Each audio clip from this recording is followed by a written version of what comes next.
light this candle.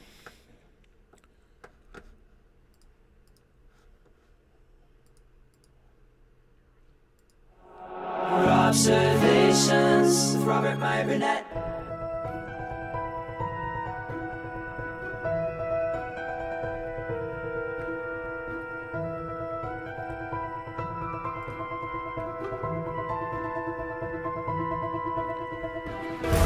Well, greetings, imagination connoisseurs. After a space-time continuum rip, the Duke of Dope Discourse is back, your master of fun and wonder, your viceroy of verisimilitude, your sommelier of sci-fi and cinema, your archbishop of banterbury, your chancellor of cheerfulness, your evangelist of the imagination, and your existential Mr. Rogers, Robert Meyer Burnett. That's right, I am once again assuming the techno gods smile upon us. I'm Robcasting at you with Robservations episode number 661.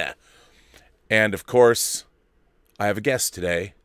You know him, you love him, Claude. And I've invited him to come in to talk about the Ray Fisher situation. For those of you who have not seen it, Kim Masters published a long expose in the Hollywood Reporter where Ray Fisher speaks out on... We really didn't know what his objection was. Obviously, there was an investigation into the studio's conduct, Joss Whedon's conduct, against allegations of bad behavior. But Mr. Fisher couldn't exactly speak on the record yet about what he perceived that bad behavior was.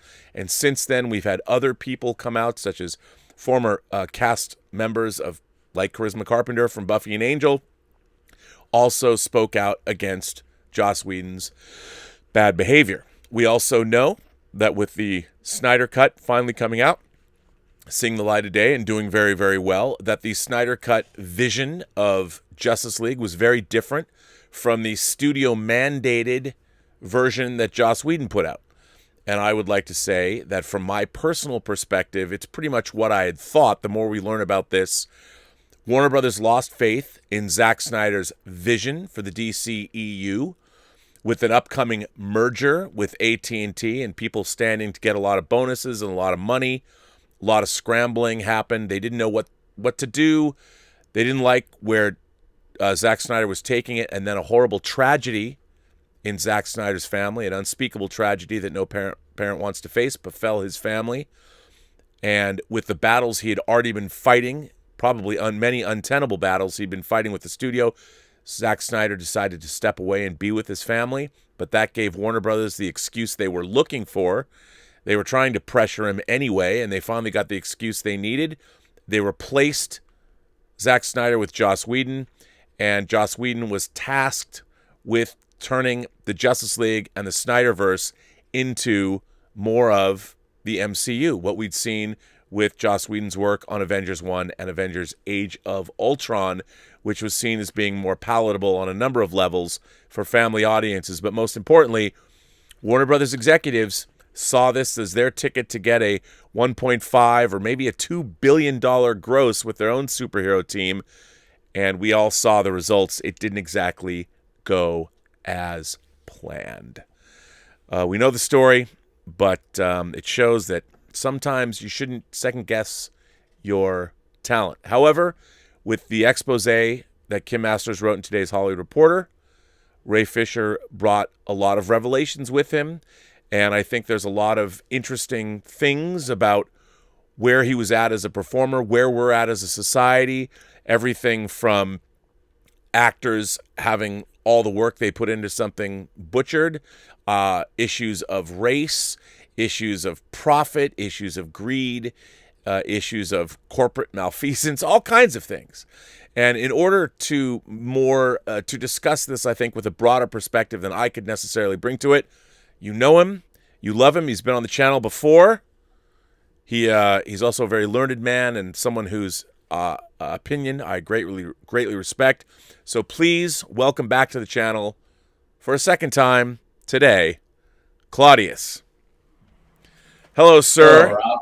We're back. We're back. Let's hopefully the gods of technology smile upon us.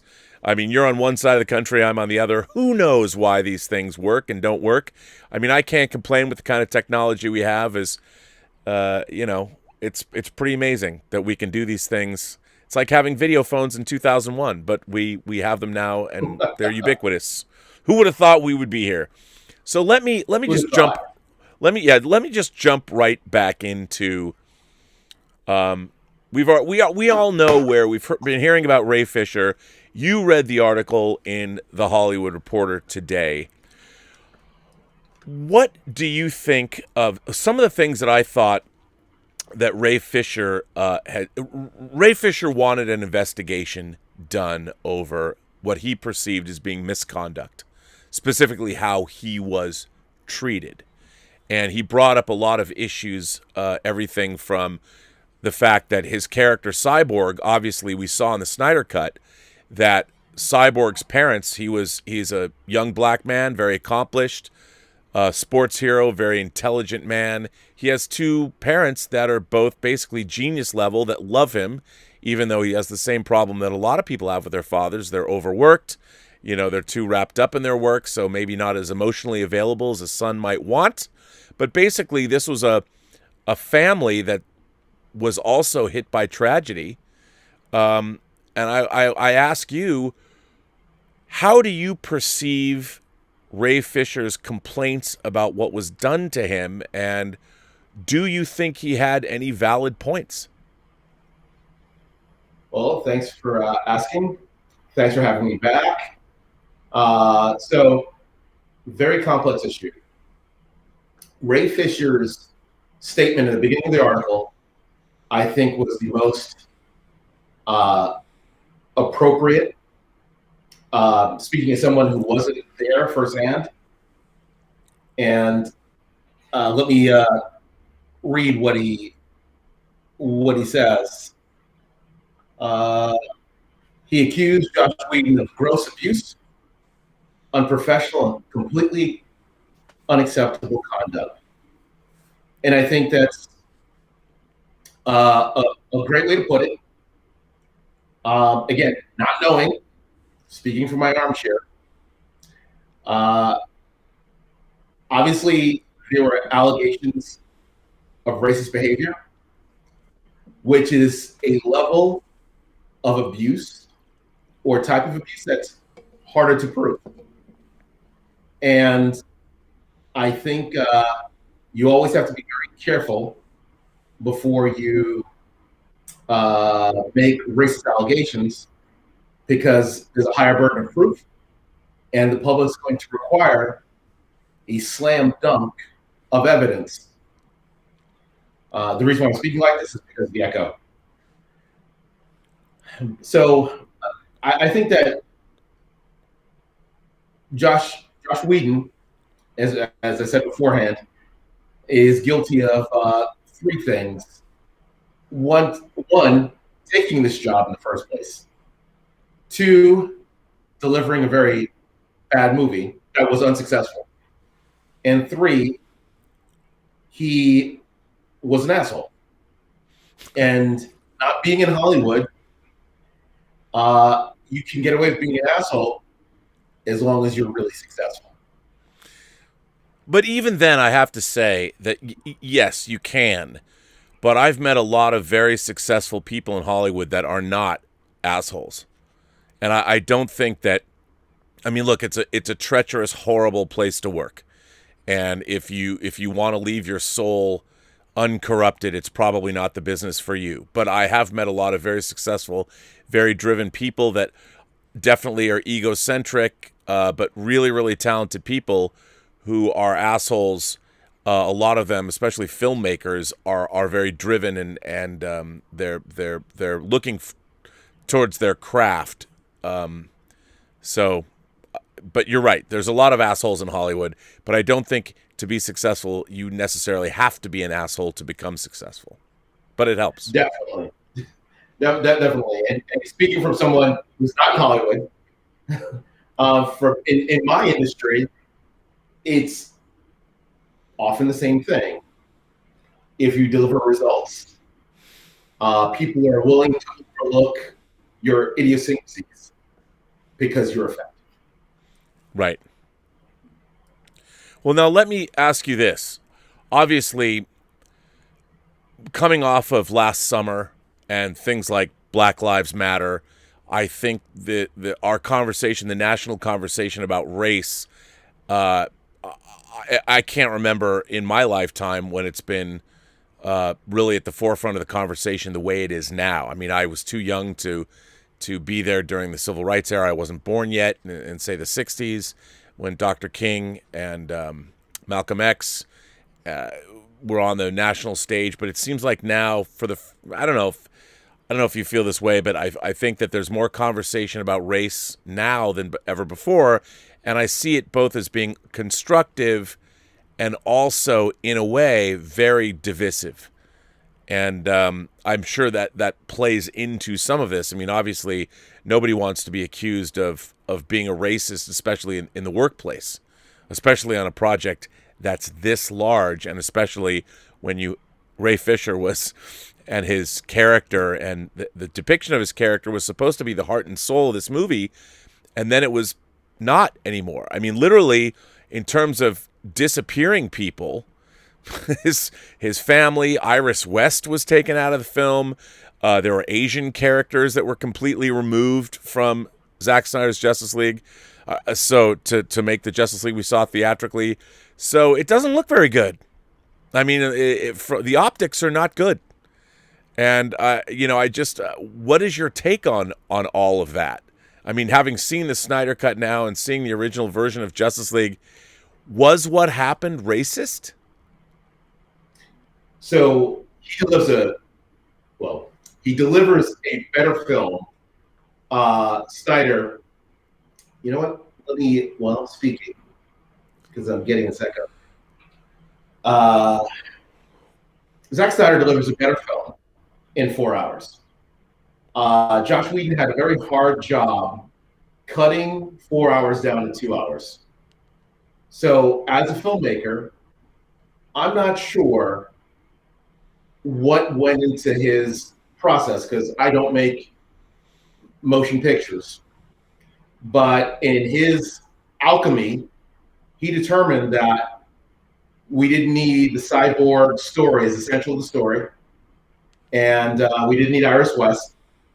So I think we can draw conclusions from there that in Josh Whedon's mind, he thought it was going to be a more lighter, successful movie without those elements. And Ray Fisher was hired for a specific role, specific script, and a specific story. And he took very seriously his position as representing a community and at least 10% of the movie-going audience. And so I think that I can't say what went into Josh Whedon's. Oh. Well, hopefully, hang on. Oh, well, you're back. You're back. Okay. Go ahead. I was like, right. So that's awesome. It's Mephisto. It's always Mephisto. It is Mephisto behind all these things. So, and he's just setting up Galactus, and then Living Tribunal has to set it well. So, I think that Ray Fisher is definitely within his right to discuss the abuse and take Josh Whedon to task because Josh Whedon delivered an inferior movie. And in retrospect, maybe, and it's Josh Whedon's money, it's Josh Whedon's job, maybe he was given an impossible task. Yeah, I was going to say, I mean, that was something he should have said no to. Yeah, he was giving, you have a 4-hour film. You can't hear me now? I can hear you now. You can't. So here's the thing. He was given a task. He had to deliver a 2-hour movie that was lighthearted and had a lot of humorous elements and comedy, and that wasn't what was shot. So he had to come in and rewrite and reshoot at reportedly 75% of what was there. Obviously, Ray Fisher wasn't the only person who had a problem with what was going on. Gal Gadot did not appreciate some of the choices that Joss Whedon wanted to make, and all the other cast members had various difficulties. But the question that I have in this case is, like you said, maybe Joss Whedon shouldn't have taken the job, but also he was trying to then do something that these actors had not signed on to do. Now they're being paid, so they're doing what they have to do to get their movie out, and I totally understand that. But you know, the actors signed off on something, and they too then are like, nobody consulted with them and said, basically, actors, we're bringing in a new director, we're going in a new direction, we're going in a new, and all of these. I mean, Jason Momoa is going to do his Aquaman. You know, Wonder Woman had existed. So all of these actors, and Ben Affleck, of course, with Batman v Superman, it hadn't even come out yet when they started shooting Justice League. He's a director himself. I mean, it was a situation that I think all the way around could never have ended well. I don't think there's nothing they could have done to make this. And I blame this squarely on Warner Brothers executives. The fact that they thought, totally agree, that I'm stunned by it as somebody who's worked in Hollywood for 33 years and worked at Warner Brothers. I was at the studio when they made Bonfire of the Vanities. So I saw a lot of stuff with my eyes and ears open in and out of the offices there, and I can't believe that this was what they wanted to do. Even with Zack Snyder's family tragedy, basically Justice League had been shot. You know, and even looking at what's so baffling to me, even looking at the Snyder Cut now, there was a way to come in and cut that movie if you wanted to. You could cut it down maybe even to 3 hours, and you could have retained much of what we saw in the Snyder Cut. I really don't understand. Yes, Zack Snyder wanted to step away, but it boggles my mind that the studio, they had a shot film. And as you see, that film played beautifully, I thought, and it had it was a great, it stayed. They just didn't like Zack Snyder's vision of these characters because they felt it didn't work anymore. And that was it. That was it. And they wanted the Avengers. And the thing is, that's not what they had. So they literally tried to transmute the Justice League that was made into something totally different, which I think was one of the greatest bungles from a studio administration that I've seen. Because, and then they brought in Joss Whedon expecting him to literally turn, like Rumpelstiltskin, turn straw into gold. And he had an impossible task, a task that could not have been done no matter what. It never would have been effective no matter what. And then all you stood to do is piss off these actors. But now the question is, so, you know, when it comes to allegations of racism or bad behavior, I mean, what kind of standard, where are we at, do you think, culturally, and also everybody is now paying more attention than maybe they've ever had to these kinds of things. You've got Robin DiAngelo's book, White Fragility, that's in the news. And, you know, we've got all different kinds of these things all over the place. We're in the middle of a trial right now where a black man was basically murdered on video in front of the world. Where do you think we are in terms of all of this, and what can be learned from this experience, and what's going on, and what Ray Fisher is? Ray Fisher, does he represent many people? Is this a unique thing? I mean, how do you see it? Speaking for myself, I think that Ray Fisher is definitely talking as a person who felt responsible to represent the best version of Cyborg that he could represent. And I think that it's always problematic when we start discussing race in this country. And as I said before, there's a higher burden of proof now when we talk about, hey, was this person racist? And because now it's a question of, does this person believe in the concept of race? Do they believe in the supremacy of one race over another one?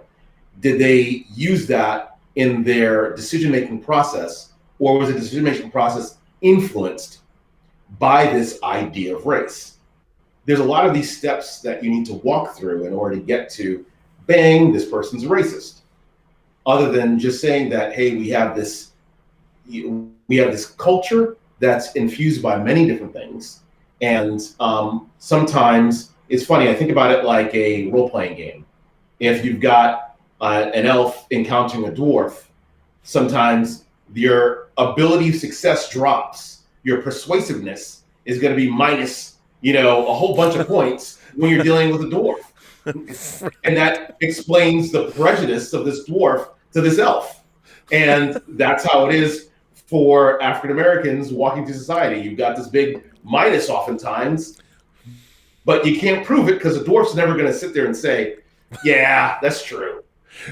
I really don't like you. I'm going to be like, hey, you prove it. So, it exists because the dwarf's going to say, I don't like lots of people. I don't like men either. Because he's a dwarf. I don't like women. That's why I don't see any. Have you seen a female woman dwarf? Yeah, you haven't. So anyway, it's tough to always rise to that burden of proof when it comes to race. And it's easier that his initial allegation that Josh Whedon was unprofessional. And it's substantiated by other viewpoints from other actors on that set and other actors on other sets. So I think it's easier when we talk about these things. I like to frame it like a racist is probably an asshole. And there's lots of assholes. Not all assholes are racists. That's it. They're not always racist, and they're just assholes. So in our correspondence, I've sent you that. If someone pops up in the chat talking about the Treaty of Balfour, it's probably a racist.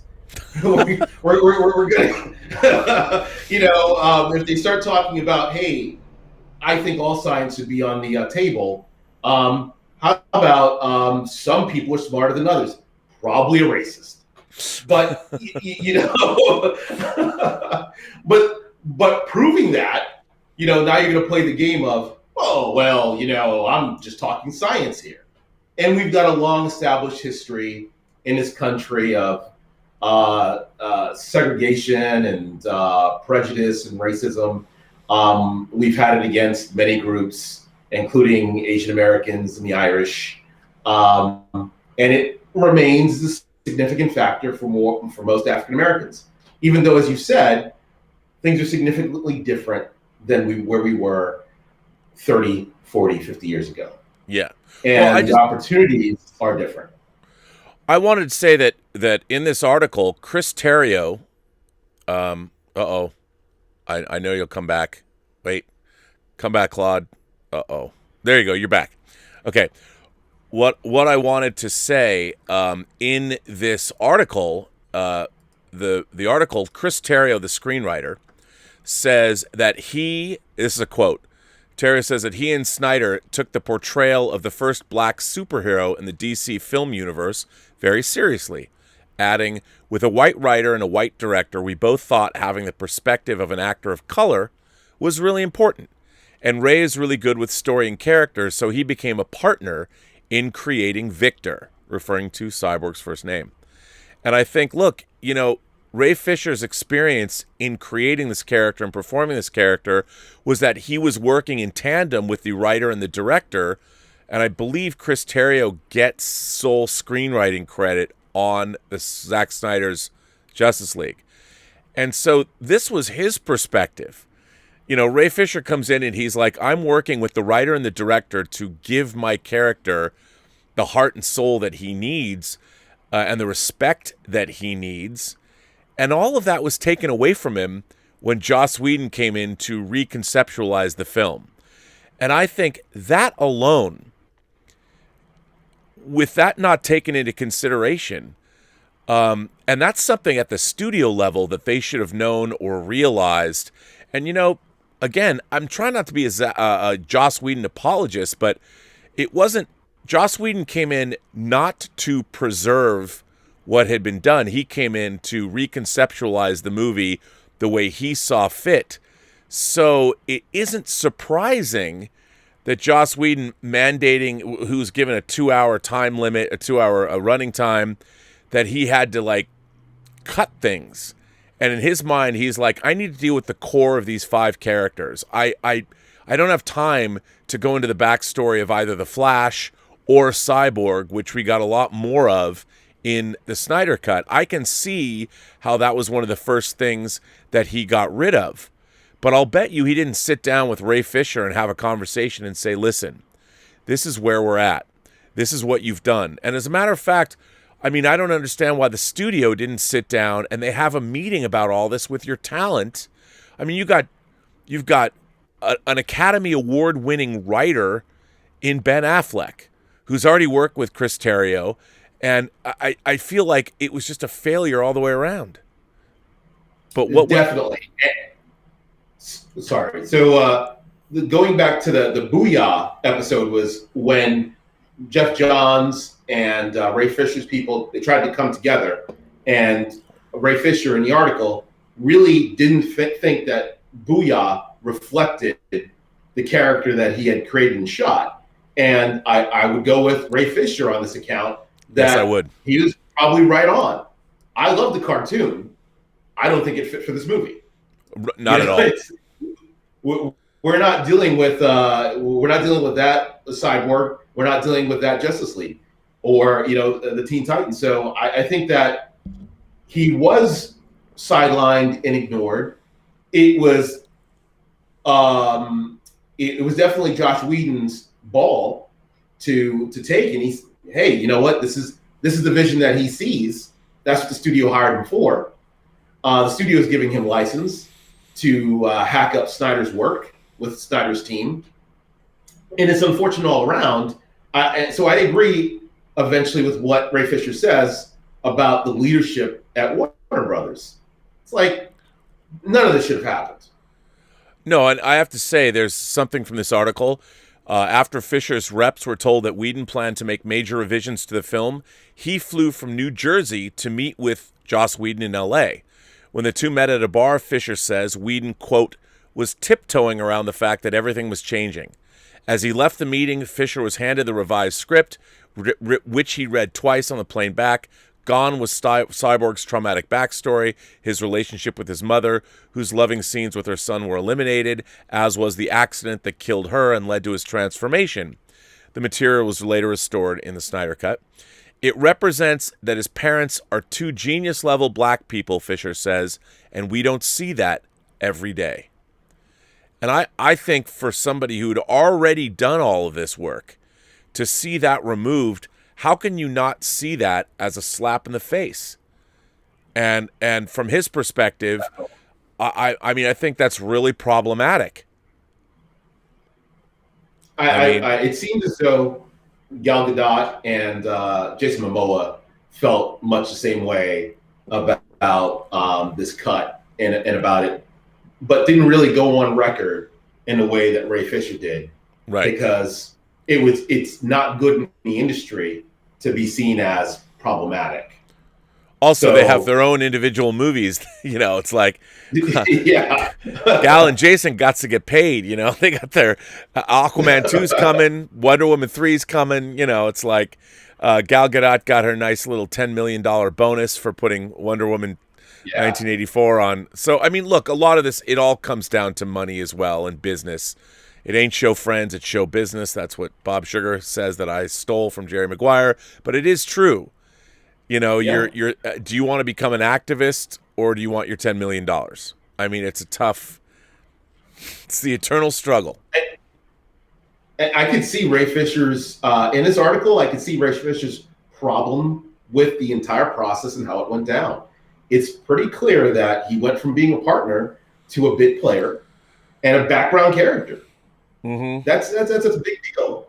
And he could have just shut up and colored and just been like, all right, let me get paid so that I can get into this Flash movie and maybe get my own movie one day.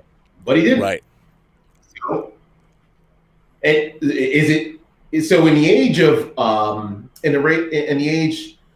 the year that we went through last year, what we're going through now, our discussion about race and politics is often complicated because we're like with Me Too. We're constantly asking ourselves, well, did he really? Did she really? We hear a story and we're all trying to be judge and jury. Right. And I think it's always better for us to take a step back and to say, hey, you know what? Let the work speak for itself. And I think Zack Snyder's vision proved that having Ray Fisher as a partner and Chris Terrio, that worked a lot better than what the studio and what Josh Whedon tried to do. No, I agree with you. Still there? Yeah, no, I'm still here. I agree with you. And, one of the things that Ray Fisher said at the end of this article was he actually said, I don't believe some of these people are fit for positions of leadership. I don't want them excommunicated from Hollywood, but I don't think they should be in charge of the hiring and firing of other people. If I can't get accountability, he says, at least I can make people aware of who they're dealing with.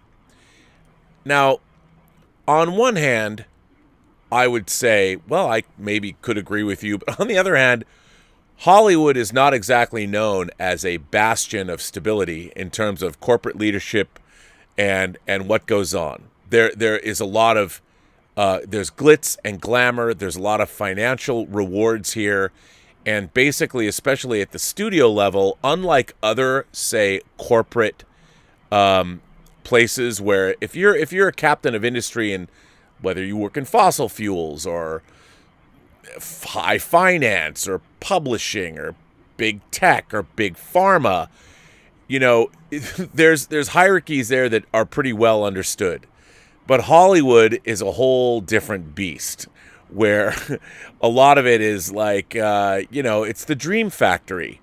And you have dreams, all the people that are coming after you, the 1,000 phone calls you have to field every single day. It is a very different kind of a place than, say, Wall Street or something. It's just a different vibe. So to expect the same kind of leadership that you would get in, say, other sectors is, I think, a little, judging from the 100-year-plus history of Hollywood, might be a little naive to think, oh, yes, we're going to get a lot of self-actualized people that are really even-keeled and really understand how, that's just not going to happen in this business. And it's unfortunate because so much of this business is, Hollywood is probably the most high-profile, dysfunctional business in the world. Because it's not like in real estate, you can be like, okay, I'm going to build a building here, and I'm going to be able to earn, $15 per square foot. Hopefully he'll come back. So what I was going to say is, unlike real estate where you can charge per square foot, if I build a building on this particular street corner, I can make this much money. These are things that are pretty known beforehand. With Hollywood, everything is unknown. You can do all the kind of marketing, or you can do all the kind of advanced research you want, or you can look at trends in the business like, well, Disney's making the Avengers movie. We have the Justice League. So why shouldn't our superhero movie be the same as theirs? And I said to somebody, I was talking to somebody this morning, and I said, you know what? It's like cop movies. On one hand, you can say, okay, Warner Brothers is making Lethal Weapon. But now, well, they also made Serpico. But let's say 20th Century Fox was making Serpico. Well, they're both cop movies. Shouldn't they do exactly the same amount of business? Serpico is about a cop that rats out on other cops. Why can't Serpico be more like Lethal Weapon? They're both cop movies. And that kind of thinking is, to me, ridiculous, because Serpico and Lethal Weapon, even though they're both about police officers, couldn't be more different films. And the idea, then now we live in a world like, well, why can't, the director of Serpico, I think it was Sidney Lumet. We got to get him to leave because we want a more buoyant, funny movie. We want Leo Getz. Fuck you at the drive-thru. We got to have Leo Getz and put him into Serpico. I mean, it's that kind of thinking that's so strange to me, that people believe that, well, and there is that kind of thinking in Hollywood. Well, that superhero movie should be just like our superhero movie, as if all superhero movies, well, they've got the same fanboy and fangirl audience. They're just going to turn out for this stuff no matter what, which actually it's the exact opposite. The fan base that they think is just going to turn out no matter what, they're also the people that drive your product, and they don't want they're more discerning than your average audience. Like, my mom is not going to be as discerning going to a superhero movie as I would be, as the diehard lifelong fan. And it's such a strange, weird business that You're absolutely right. Where do you begin? I'd say number one, the reason why Warner Brothers can't push out Avengers is because of the people making the decisions are not Kevin Feige. And it's the same thing at Lucasfilm. They're not Kevin Feige. And if Kevin Feige were making soap, he would understand the customers who use soap better than. So that's who he is. Kevin Feige's making movies for us. He totally gets us. And we know that when we watch those movies. So people may have problems dealing in the Marvel and the MCU system and the sameness of it, but he knows who he's making those movies for. And so, I'd start there. Going back to something else you said, when you talk about other industries. So 60 Minutes has a great piece a few weeks back. You might have seen it on the Department of Defense. And it had chairman of the Joint Chiefs of Staff, Milley, and the new head of the Air Force, and one of the old guys, Admiral McMullen. And it was really interesting, Admiral Mullen's explanation. Admiral Mullen was there for a while, Navy Admiral, and he brought in a lot of qualified but a diverse staff to the Joint Chiefs Staff. So there's a staff underneath, and that's where a lot of the leadership comes from. And these are general types. And there's a lot of diversity. And then in a few years after Mullen leaves, there isn't a lot of diversity. And they ask, so why do you think that occurred? And Mullen says, because ducks pick like ducks. So this duck is going to select a duck that resembles them, just as what I think is successful needs to move up next is this guy over here. He looks like successful to me. And it may not be that overt, racism. It's just a part of the system that ducks pick like ducks. So you've got an industry, again, not in Hollywood, not an executive, I've never worked for Warner Brothers. But it seems as though you've got an industry in which ducks pick like ducks, and they're making movies for ducks like them. And we're fortunate in the MCU, for the MCU, that Feige knows his ducks. Well, I'll tell you something else. Like, to use that analogy that you just used, Kevin Feige doesn't pick like ducks. He goes to people like James Gunn had made $2-3 million movies in Slither and in Super, but I'm going to hire that guy to do a $150 million franchise picture for me. Chloe Zhao, the Asian director, the Chinese director who's a Chinese woman, Kevin Feige, before she made Nomadland, had seen her earlier work and said, I'm going to hire her to do Eternals. She had a really interesting pitch. At Warner Brothers, they would never have hired Chloe Zhao to do a movie. They're not going to be like, this Chinese woman made a few art flicks. She's not going to direct a $200 million franchise property. Kevin Feige's like, you know what? I'm going to hire her. I think she's got a good take. I know that my team will support her and will be able to cushion her if she needs them to.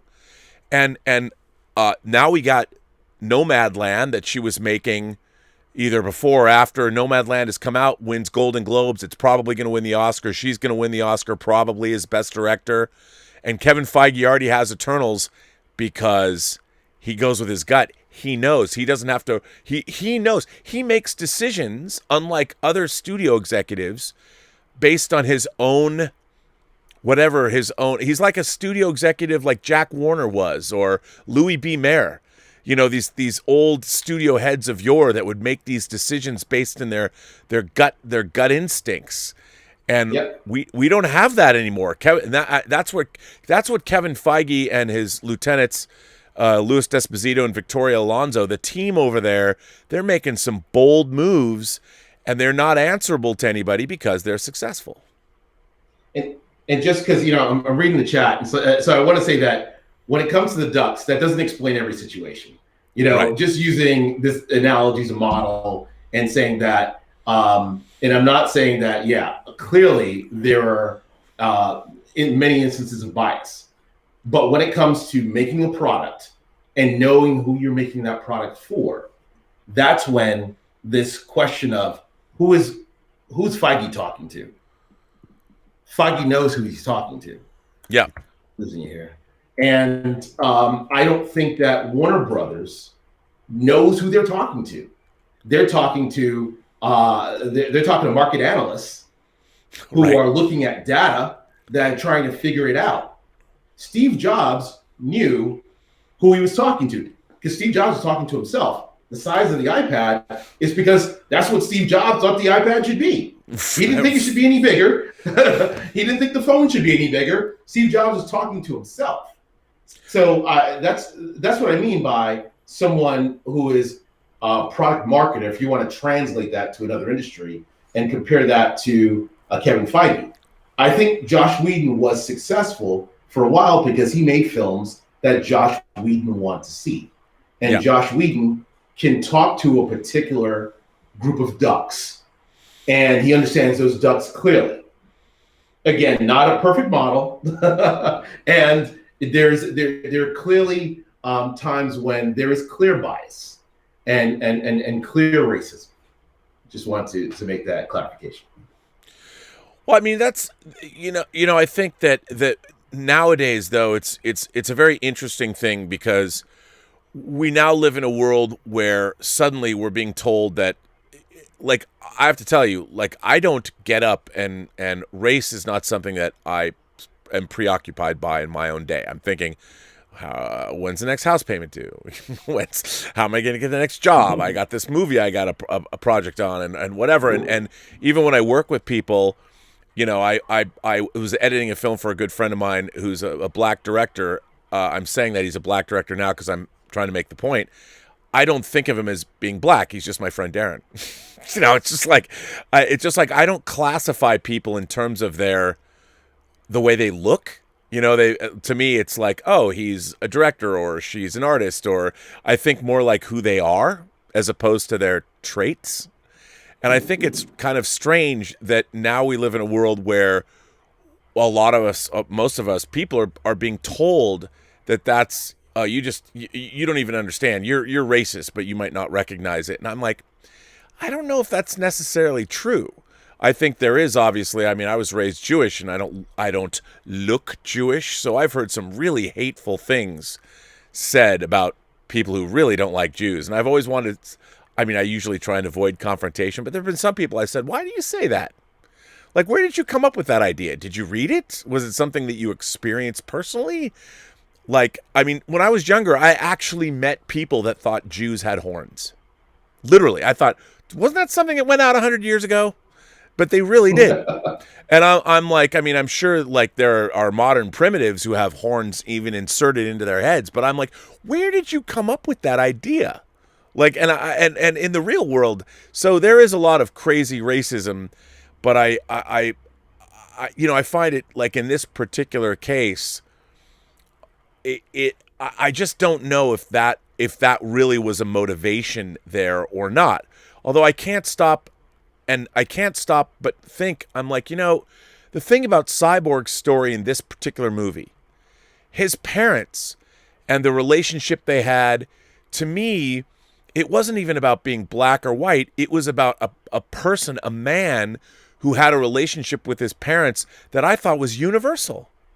I didn't think race was a part of it. I think a son whose father was too busy, a father who did love his son, but was just too busy. I loved that relationship. I mean, my dad was pretty much there for me, but I remember when my dad had to work and I would come home from school and want to tell him something really, really good that happened to me. And I thought that even though what was so great about the relationship that Ray Fisher, that Cyborg had with his parents was that it moved beyond race. And it was a relationship that a boy had with his mother and his father that I could relate to, that anybody could relate to. And I thought what that was good storytelling. Yeah. And that's what I thought. How do you get rid of that? Like, how do you get rid of that in a film? Something like Justice League is humanized and we can relate to the movie more when you have those kinds of things in the film. And to me, it was just like, why would you lose that? I understand you cut it for time, but it also makes superhumans relatable to us because whether Cyborg had superhuman strength or whether he could put $1 billion in my bank account, he still missed his dad. And he missed his mom. Definitely. And that's something it was a worse movie. Yeah, and it was a worse movie. And I feel like isn't that I don't care what color someone is, but if there's a human element to storytelling, and I can relate and we can all relate to that story, and the representation is there, but it's still there's a universal component to it, and I've always believed that that's what great storytelling is. I don't know if you feel the same way. I think that Ray Fisher coming out against the leadership at WB was always going to be problematic. Yeah. I think him coming out against Joss Whedon was always going to be problematic because the studio had one play, and it was essentially to make Ray Fisher look like a disaffected, angry, black man. And I think it would have been probably easier to not mention race unless you could unequivocally prove it in the public sector. That's just my personal perspective. I think everyone else can read into it what they will, but saying that he was abusive, that he was unprofessional, would have been enough, because I think that there was a lot of people out there who could totally substantiate that. Now, maybe there are more people that can substantiate Ray Fisher's claims that are not coming out. We don't know that. And I think it's hard for Ray Fisher because it's clear, again, they made a worse movie. He wasn't a partner any longer. His character and his whole entire character arc was completely marginalized. And I'm being fair to Joss Whedon by saying whatever Joss Whedon's mandate was and his process of cutting down this movie in his head, he felt like those elements needed to be removed. And maybe it was prejudice. I can't prove that. Right. What I can prove, what I do think personally, is that he made an awful movie. And he had elements there where, like you just said, he could have built around and he could have made it a bit cheerier, but... Uh-oh. He'll come back. A bit cheerier. Okay. He couldn't have made it a bit cheerier. Yeah. But ultimately, I think all of us here know that movie should have never been made. The Zack Snyder cut should have been maybe 3.5 hours, maybe. And they should have just went with it. Yeah, I mean, that's one of the things that I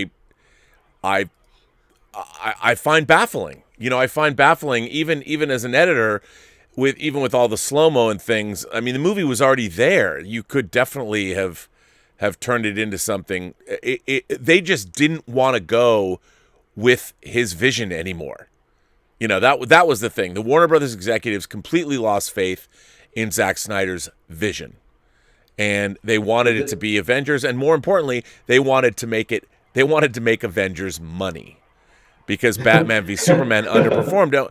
And when it comes right down to it, it's such a funny their solution.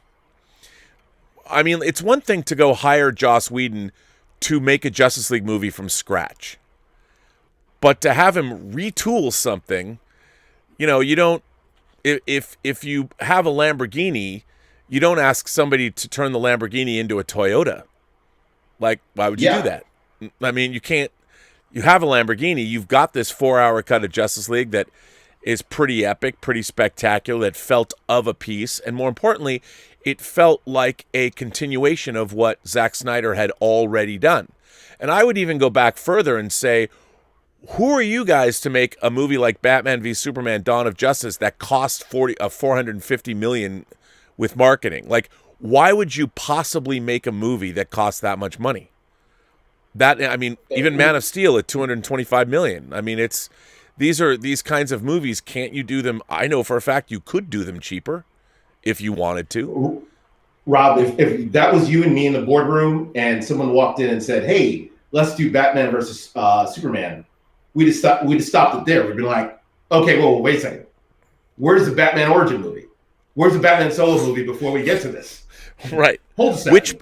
Which Batman? How did we get here? What? So I didn't get to see Ben Affleck in his own movie before we got here? Slow down.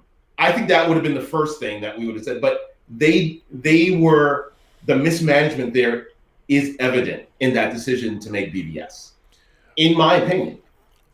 No, I agree, because what they were doing, look, it's naive to think, I always say it's not show friends, it's show business. Everybody wants to make money. A studio's job, they have one job. They have to make good movies that make money. That's it. And their movies are a product, a commercial product that is being sold to the general public. And their job is to maximize profits by making their movies as palatable to more members of the public, the most members of the public as possible. They're not catering to fanboys. They're not. I mean, we represent a small amount of that audience. You know, basically, they want Batman v Superman to appeal to my mom, who's going to be 82 next week. That's what they want. And I know it seems silly, but that's what they want. And in doing these kinds of things, it's strange to me that they were chasing. They figure, hey, if we do a Batman movie, hey, we'll make $800 million. But if we do a Batman and Superman movie, we're going to make $1 billion. Without understanding those two things, you can't just assume. Again, not all just because somebody's put a superhero in a movie doesn't mean you're going to go. You know, you have to make, now in this day and age, one of the things about Kevin Feige that makes him Kevin Feige is he worked on 13 different Marvel movies before the MCU started. He saw what worked and what didn't. He saw what worked in Raimi's Spider-Man. He saw what worked in Bryan Singer's X-Men. He saw what worked or didn't work in Mark Steven Johnson's Daredevil, or what didn't work in Rob Bowman's Elektra, you know, or Ghost Rider. And he saw, and he, you know, coming up through the business from a producerial standpoint, he's like, you know what? The biggest thing that Kevin Feige knows is we have the Marvel Comics, decades of Marvel Comics, and there's a lot of great stories in those Marvel Comics. Let's look to them to find the stories we're going to tell. We're not going to exactly do Winter Soldier, but Ed Brubaker's run when he was writing the Winter Soldier, here's the omnibus, Captain America, the Winter Soldier omnibus. Everything we need to make that movie is in here. We're not going to do a direct adaptation, but it's already here. Whereas you could say, well, Rob, in Warner Brothers, you know, they in Batman v Superman, they decided to do the death of Superman with Doomsday. I'm like, that was an afterthought. You know, you have a really interesting. I mean, basically, you're doing like Batman v Superman. What if it was really a world's fine? What if you call that movie World's Finest? And the whole movie was actually about the conflict between Batman and Superman. For whatever reason, they had a major conflict between them. And it was all about how they finally came together and learned to work together. And the end of it was them. I mean, then you could have gotten away with not a Batman movie, because you could have shown what I didn't get was the ideological conflict between the two, their methodologies. Instead, Batman was already dark. He'd been Batman for 20 years, and he was branding criminals, and things had gone really south. I mean, Robin's dead. The Wayne Manor's burned to the ground. I mean, it was not a happy place to be in that movie, and that was all choices. But you would have thought, okay, but again, these are all the manifestations, and you reap what you sow, and yet it was the wrong time to stop that script. Once you read BVS, you should have said, "Whoa, wait a second." But they waited too long. They let BVS happen, and they were in production on Justice League, and that's when they decided to stop the train. And it was way too late. Right. Way too late. Way too late. So, what do you think? I mean, after following this case and reading this article today, what are our takeaways from this? Maybe are there larger cultural implications to this, and is there something that we can all learn from and move forward, and maybe become better people? So I think. I think one of the ways that we talk about things, I think that we should have a little patience with each other and with the world around us. And I think we need to have a method and a process by which we arrive at conclusions. And understand that the rest of the world is not always with us in our own heads when we get there. As a fan community, we think one way. And there are things that we want to see. And as you pointed out many times before, we're a percentage of the audience. We're not a small percentage. The audience, a small percentage. And we're not everybody. So what we're saying here about BVS, and maybe we're accurate and maybe we're not. Just our opinions. But it's important before we I think when we talk about what people do, whether so right now you've got the George Floyd conversation going on, and you have the trial going on, and we need to understand that if nothing else, you've got a bad actor who did a bad thing and didn't respond in the way that the department dictated that they should, and did something. So if even you're trying to be remarkably fair about the entire thing, you have to say that, well, the department said that he shouldn't do that. He didn't do it. And he did things he shouldn't. And a man is dead because of it. And we all are able to watch it. And it's a horrible thing that the man died. But what we're going to be involved in is, well, did he have drugs in the system? And did this happen? And did this happen? It's like, was there a reason to escalate the situation to this point at all? I think that's, as a society, I think we need to de-escalate from this method by which we go about branding each other and just going down this road of, hey, listen, try to understand what this person's saying and formulate your response in a constructive way, and not jump to conclusions about people. We're all, and I know I'm being very fair and magnanimous, and it's funny because between you and I, or between my wife and I can be a lot more quick to the point and judgmental. But that's between you and I. It's not here in a public forum. We're gonna take our time and not make allegations. It's hard for me to even say, hey, I don't know Josh Whedon. We've never met. And I'm taking the opinion of other people reading this article and saying the guy seems like an a-hole. He may not be. But if we take the allegations and the exposés and his own apology to his wife, guy sounds like he may be an a-hole. So I think that's so. In all that I've just said, I think that, hey, let's have some patience. This is great to talk about. It's great to discuss. I think the proof is in the pudding about the Snyder cut versus the Whedon cut. And I think that it talks to authorship. It talks about partnership. I think that the studio would have been better off having Ray Fisher as a partner. I think Josh Whedon would have been better off listening to Ray Fisher. I think the movie would have been better off. And I think the reason why we're talking about it is that it would have been a better product.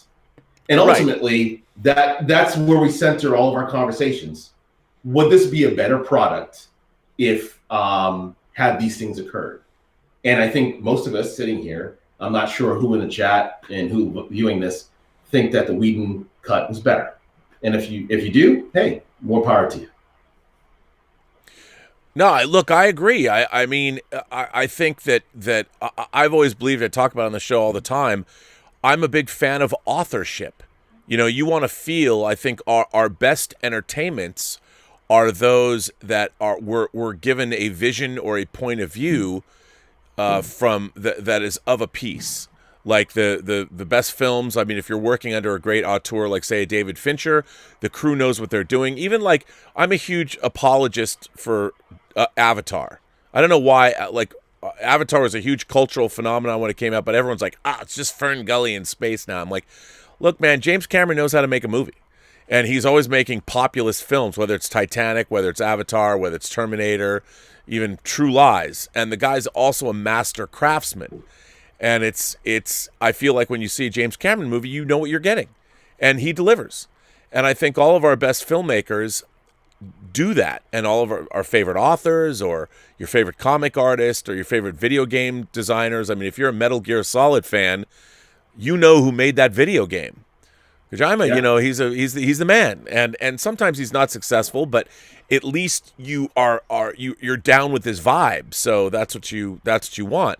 And what's really interesting is I think that studios in partnership with authors, whether it's a Chloe Zhao doing Eternals, whether it's James Gunn doing Suicide Squad again over at Warner Brothers, the best products are those where the studio's interests and their director's interests, meaning the director leading the team of people that are making these movies, there is a partnership there that needs to be cultivated and understood before you start. I mean, the idea that a studio would suddenly be making movies with Zack Snyder and then a third film and lose faith in him is absurd to me. That to me is a complete failure of leadership at the studio level. Zack Snyder, you know exactly what kind of movies are being made. You've seen the previews. You've seen the artwork. It's up the wazoo with him. You know what you're getting. And I think at the end of the day, like you said, have some patience, take a step back. We need to understand, and especially when it comes to studios, they need to understand what it is. And I don't think the people that necessarily work at the studios even understand what they're getting. The one thing about, you've got Ivy League educated business people that run the studios. And then you've got people like that came out of doing music videos and commercials or started doing indie films.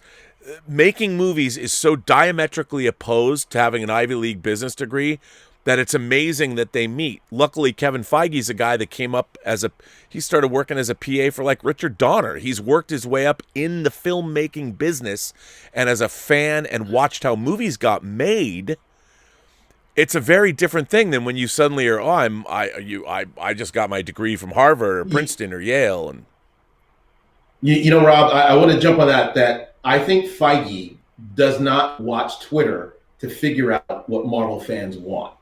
And I think he doesn't need a market analyst in order to figure it out. And I think that WB and a lot of these Lucasfilm, they watch Twitter and they see the Twitterati and they think that that's America. And James Cameron and Michael Bay, you know, whatever, and Kevin Feige, they've got their hands in a different pulse.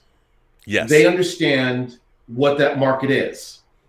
So you can get really confused by a think piece and think that there is, because a number of journalists trying to make a name for themselves wrote a hot take on a thing that like, oh, that's where we're going.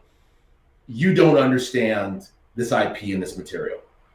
and I'm contractually obligated not to bring up the ST in this chat. So I'm not going to go there. So What's that? But that's tomorrow's chat. Oh gosh. We're figuring that the new uniforms is going to be at least a week of conversations. Are those uniforms? Are they? I thought they looked like they were maternity ward clothing. I knew you were going to say that.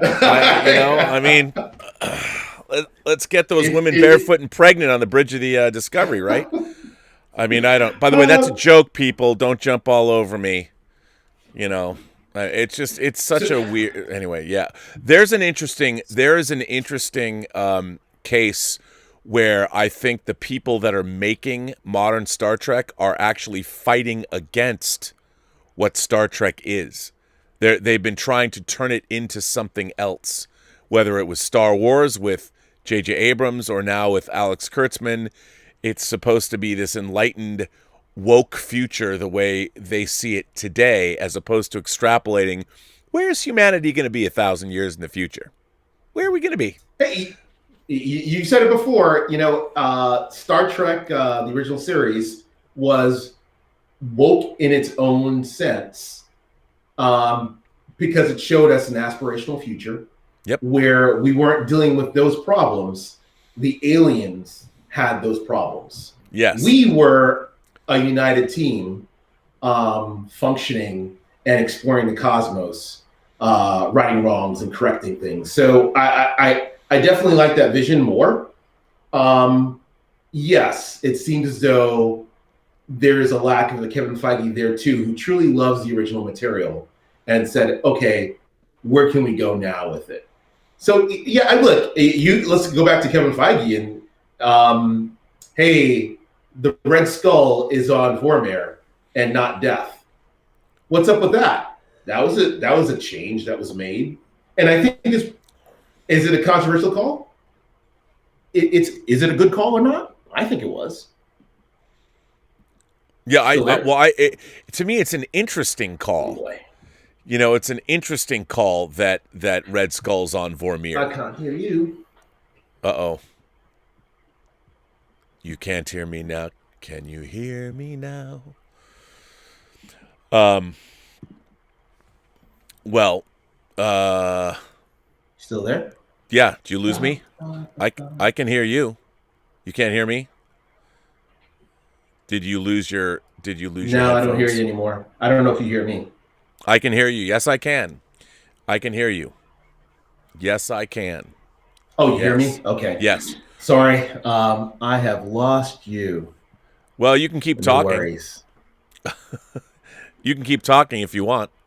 If you want to continue the show, definitely you can close out the show. I think they probably heard enough from me today. So. Okay, well, listen, then I will do that. I'll jump into letters. I want to thank you, Claude, for being here. You obviously a great fan and friend of the channel. I want to thank you very much.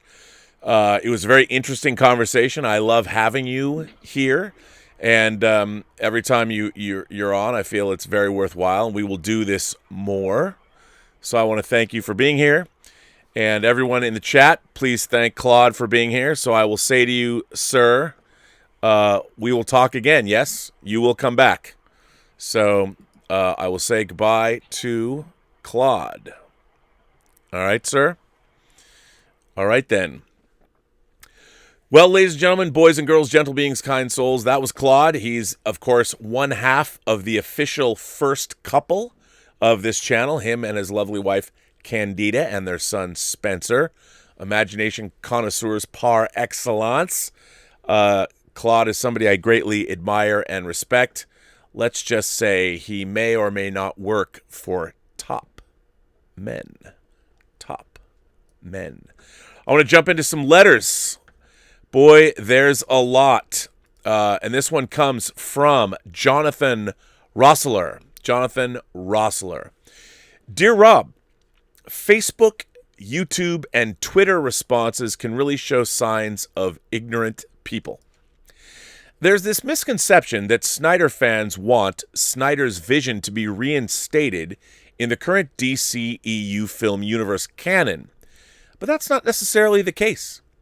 Even if it is, I find it really disheartening that they keep shouting in the comments to reboot entirely when Warner Brothers plans to do films outside the DCEU, like with The Batman and presumably J.J. Abrams' Superman.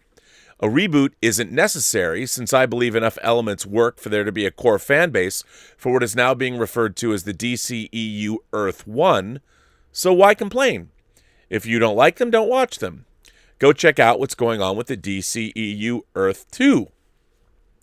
With that said, I really do think that Snyder can continue his vision on HBO Max. People seem to think that we all want the Snyderverse to continue as movies. They don't have to. It's simple, really. They can do the Hamada regiment with the films they have planned for theaters while also letting Snyder do his 2 movies exclusively for HBO Max. If you have to reduce the budget, so be it. Make it HBO Max's Game of Thrones. Have it be a 2-season miniseries. Limit the budget to $150 to $2 million for the series and give the fans true closure. Then many of them will happily move on to whatever happens next. Mr. John Campea also uses District 9 as a reference for what can be done with a limited budget. Batman vs. Deathstroke, you could easily make for $15 million for HBO Max. Well, I don't know about that, son. That's easy money right there. Other things that connect with Snyder's canon that people want, including yourself, is a true sequel to Man of Steel. If you keep it at $200 million, you could do 8 or 9 episodes of that sequel exploring villains that could work under the Zack Snyder sensibility. Whether it be to reinstate John Corbin Metallo or perhaps Parasite, Solomon Grundy is that perfect Frankenstein's monster villain. I mean, I'll still support all brands of comic book adaptations out there. If the Snyderverse isn't restored, I won't boycott Warner Properties. I'll just watch them on HBO Max going forward.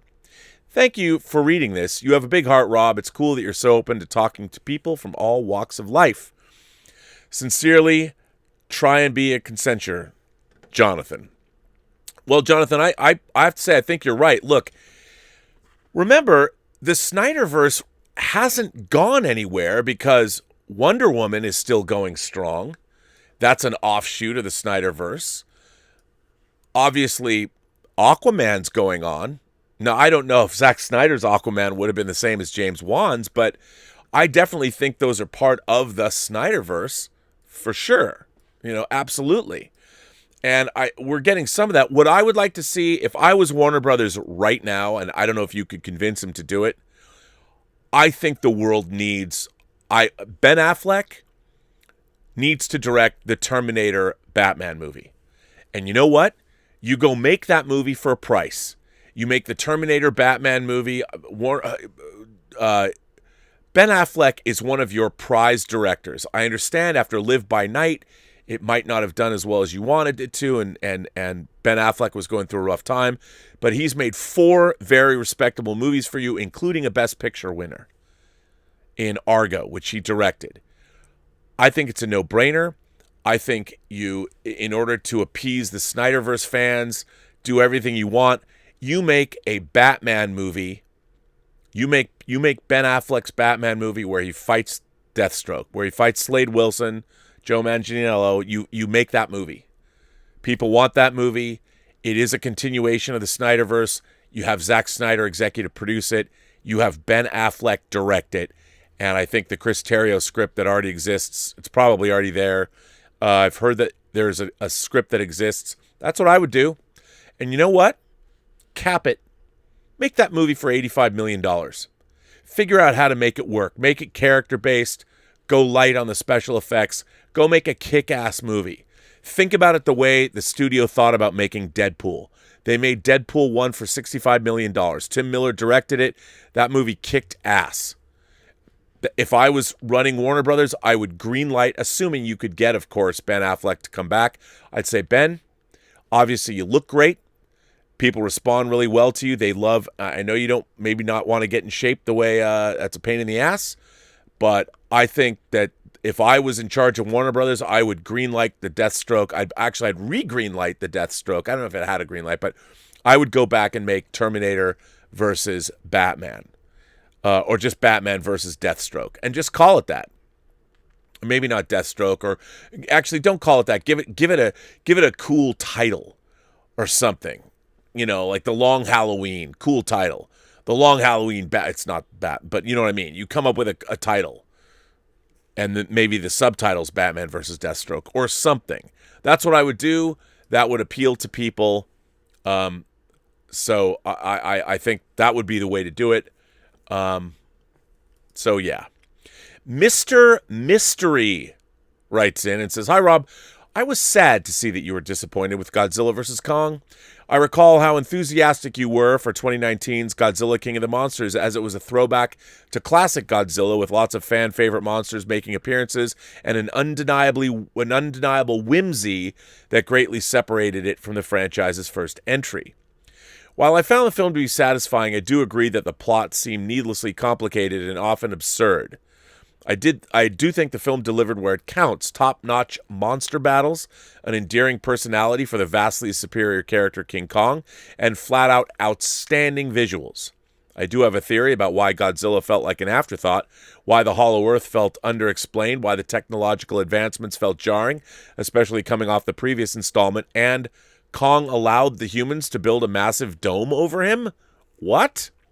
I think this film faced a major course correction similar to the 2017 Justice League. Wow, that's interesting. I think Warner Brothers and Legendary wanted more than anything to avoid falling into the pitfalls of Batman v Superman, a film fans hoped would be, if nothing else, a crowd-pleasing thrill ride where two iconic characters battled it out with at least one all-time showdown. What we got in 2016's Batman v Superman was a dark, dreary, overcomplicated mystery that made little sense, wasn't much fun, and most fans had checked out long before the big showdown even took place. When Batman and Superman finally fought, the motivation was baffling, and the fight's conclusion became so unintentionally funny that it is still parodied today. While your review of Godzilla vs. Kong included some of these very criticisms, the movie never dwelled on any one plot point for too long. At a lean 113-minute runtime, the film had little time to delve into any particular plot point, nor develop any human character. I believe the film was intended to be much longer, and the Hollow Earth plot point was to be explored deeply. Interestingly, the film isn't doing too much to set up sequels or introduce any new titans. It felt in many ways like a finale to the series. Other observations I've heard is that the film isn't very ambitious or trying to do anything with the humans. Perhaps it was intended to be more about the humans were developed, but Warner Brothers scrapped 30 minutes of footage to ensure the movie never overstayed its welcome. Based on reviews thus far, fans and critics seem to be satisfied with the film and are pleased that the film delivered on the trailer's premise. While it may not be anything special, at least we got two memorable fights with the monsters. I think the film did its job, and I believe the Monsterverse has a pathway forward. And if this film had to be slightly compromised for that to be possible, I can accept that. That comes from Mr. Mystery. I have to say, I think you're dead on. I've not spoken to Adam Wingard about this, but I believe it was reported in the news recently that he said there's like tons more footage. I believe that. I think you are spot on. I think when this movie was made, it was probably much bigger with much more plot. They cut this down to the bare minimum.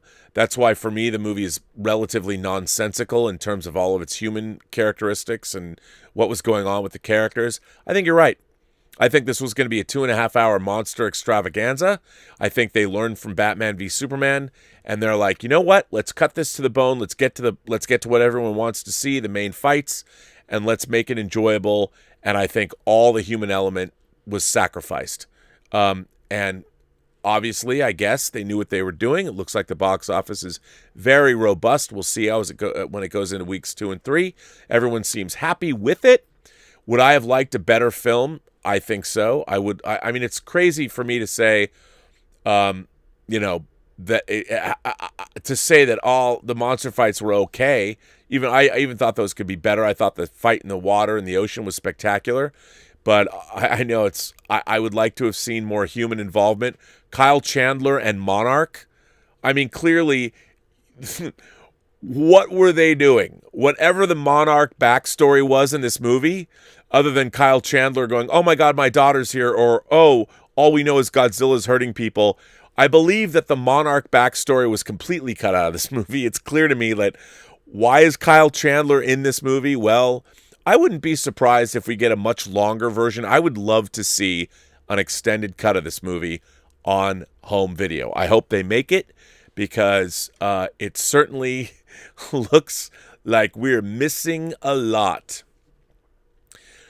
Stuart Winstanley says, "Hi, Rob. I just wondered how you feel about John Watts directing the new Fantastic Four film for Marvel. I haven't loved his take on Spider-Man, despite the fact that Tom Holland is perfect for the role and is surrounded by a strong cast. Tonally, the Spider-Man films have been too similar to Ant-Man 2 for my liking.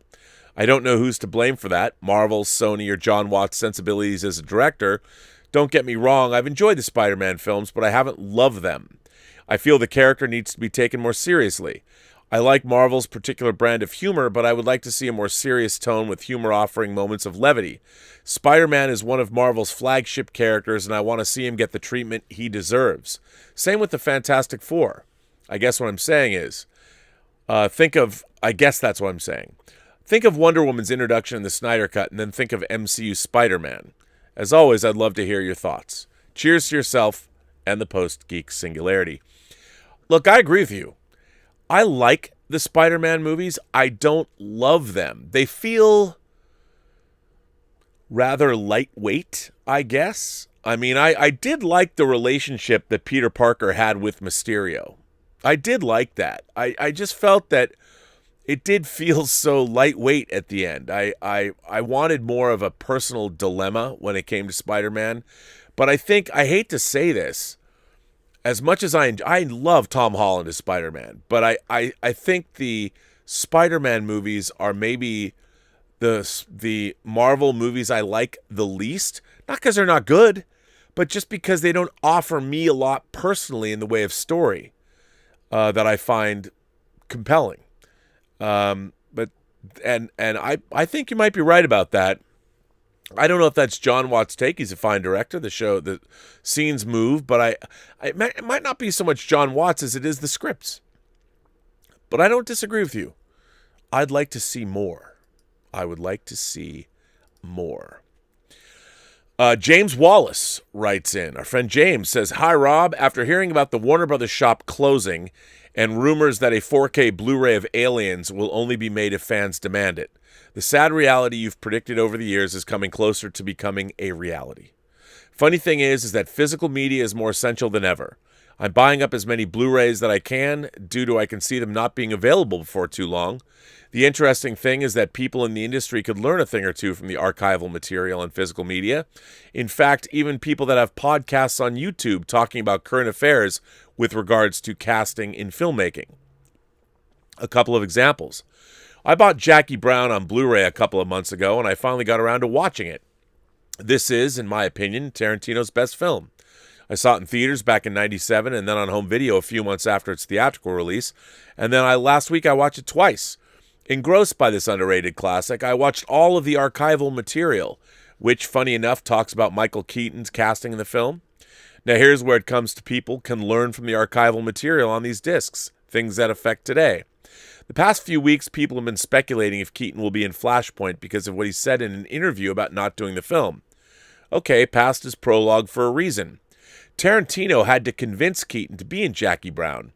In one of the interviews, Tarantino brings up that Keaton would second-guess himself and argue why he shouldn't do the film. Tarantino then found out that Keaton did that for Beetlejuice. It's just his neuroses about taking on a role. If we lose physical media, we'll lose archival material like this. Perhaps if the producers of Flashpoint or podcasters did their homework, they would realize this is not an actor who's trying for more money. This is just how he is as an actor. Convinced him, like Tarantino convinced him, that he's really needed, and he'll come around. Also bought Batman v Superman, the 4K Blu-ray, and listened to Zack Snyder's commentary, where you will learn so much about what he was going for. You'll also learn, if you listen to said commentary, his plans for a major Batman villain, and how that villain would have been essential to the end of the world, and it actually sounded pretty brilliant. If the Snyderverse happens, we'll see what happens. Happens, doesn't happen. You still do learn his plans, which are not in any of the interviews he's done for Justice League. So again, physical media is not only important because we as consumers have more control over the product than watching it on streaming, and there's a buffering issue or the license expired for that service, but you also get to see deleted scenes, commentary, and also an interview or two that can inform current problems or something that could happen in a future narrative. Long live social media. Or actually, long live. Well, you said long live social media. I guess so. Thank you. And physical media. Maybe you meant physical media. Long live social media too, because otherwise I wouldn't be talking to you right now. Well, James, I think that's a great letter. Look, I've learned if you are seriously interested in making films, a lot of the material on Blu-rays and DVDs before them, and now 4K discs, is essential.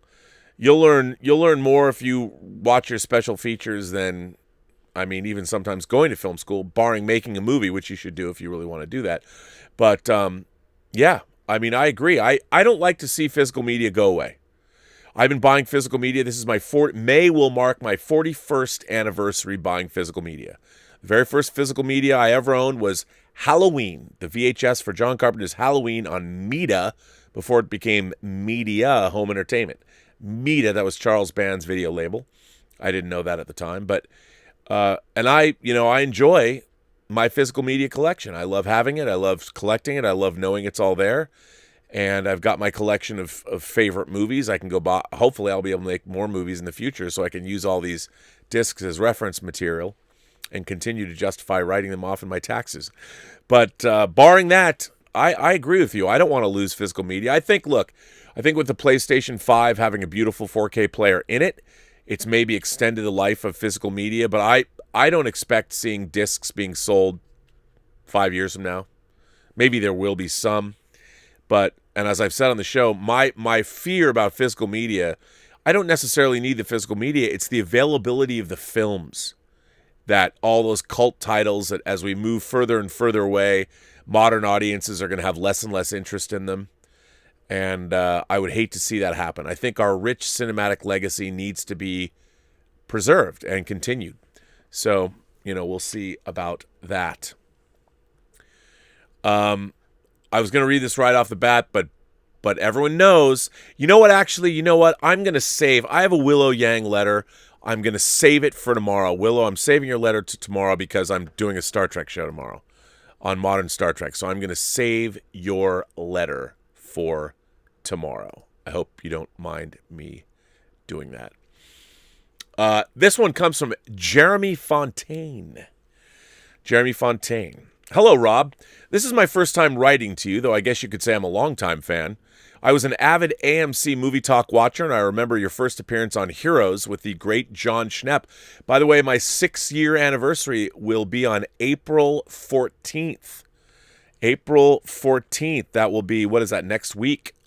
Yep, that was my first appearance on AMC Movie Talk episode 5 or 6 with John Campea and John Schnepp. After a few minutes, I realized your name looked very familiar. You had worked on all the Star Trek Blu-ray special features that I eagerly devoured whenever one of the new season sets would be released. I even went to all 3 of the Fathom events in theaters. I edited material for all 3 of those. From there on out, I look forward to all of your appearances and was thrilled when you started your own YouTube channel. I find your movie business knowledge insightful, and I could listen to you rant about Star Trek all day. Though I'm not active, I proudly consider myself a member of the Post-Geek Singularity. I find myself thinking about Star Trek today, the day I'm writing this. It's First Contact Day.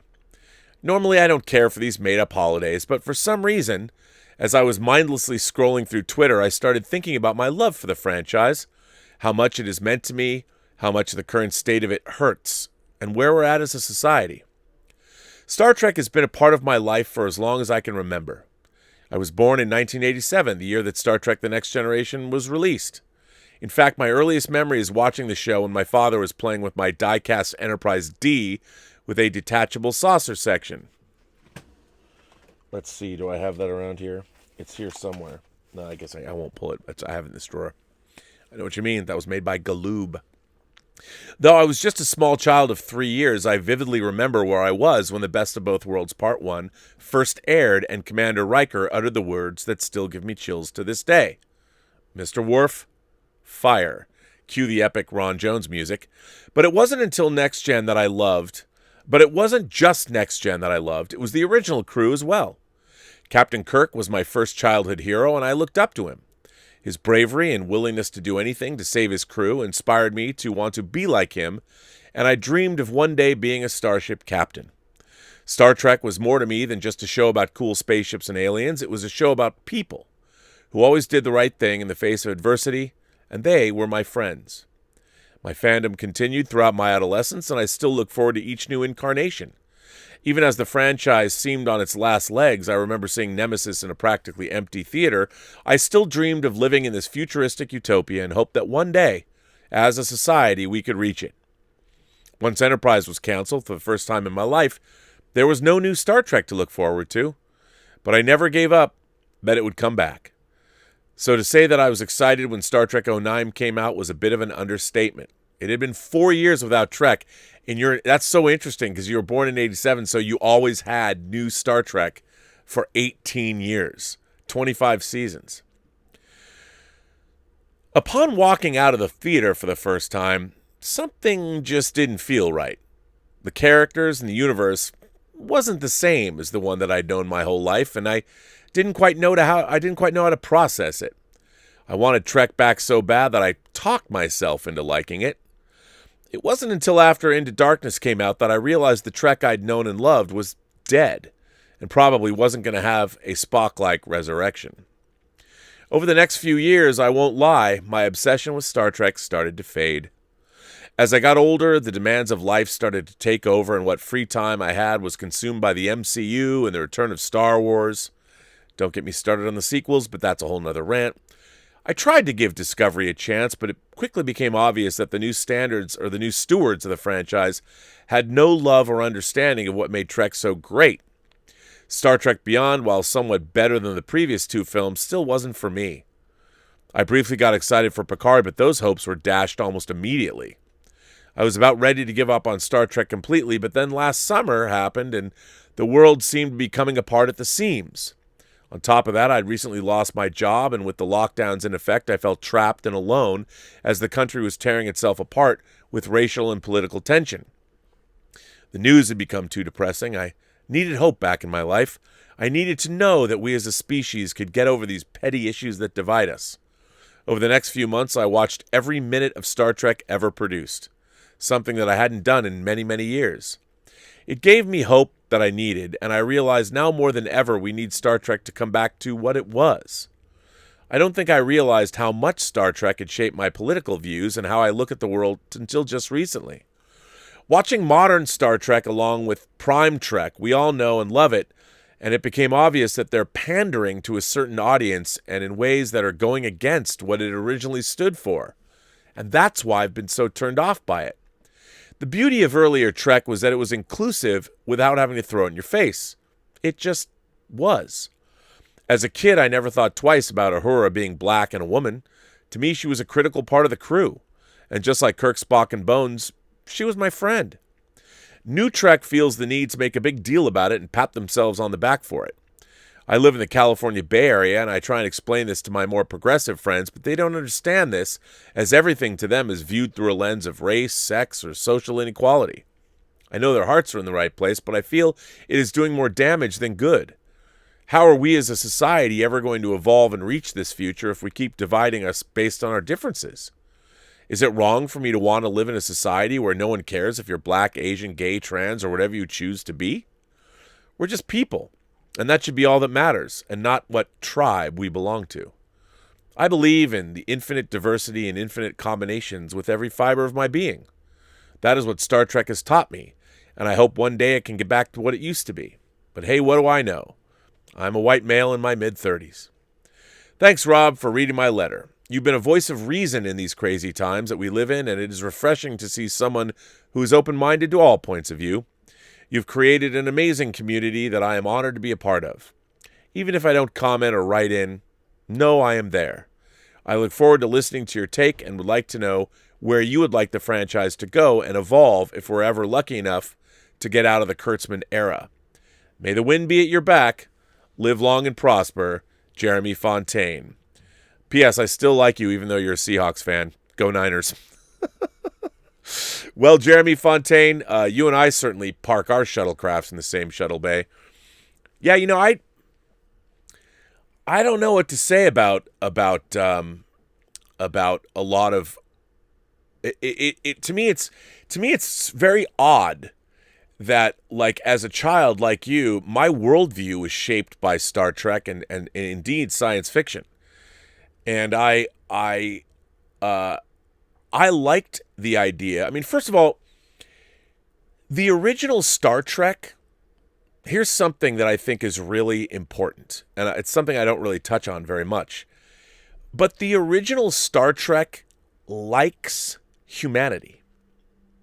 And what I mean by that is the people that were making classic Star Trek, whether it was Gene Roddenberry or Gene Kuhn or Dorothy Fontana. Joe Trimble obviously likes Star Trek, but Dorothy Fontana and all the writers of Star Trek, they like humanity. They believe in humanity. And so the very idea that eventually humanity is going to get its act together and we're going to be the best that we can be was what that Star Trek future was about. The people that are making Star Trek now don't like humanity. Or I should say, they don't like a lot of humanity. They only like a certain kind of humanity. You know, in the original Star Trek, the idea was that Gene Roddenberry believed that even the people, even the biggest assholes, the biggest racists, the worst kind, the people that represent the worst of humanity, those people will be gone.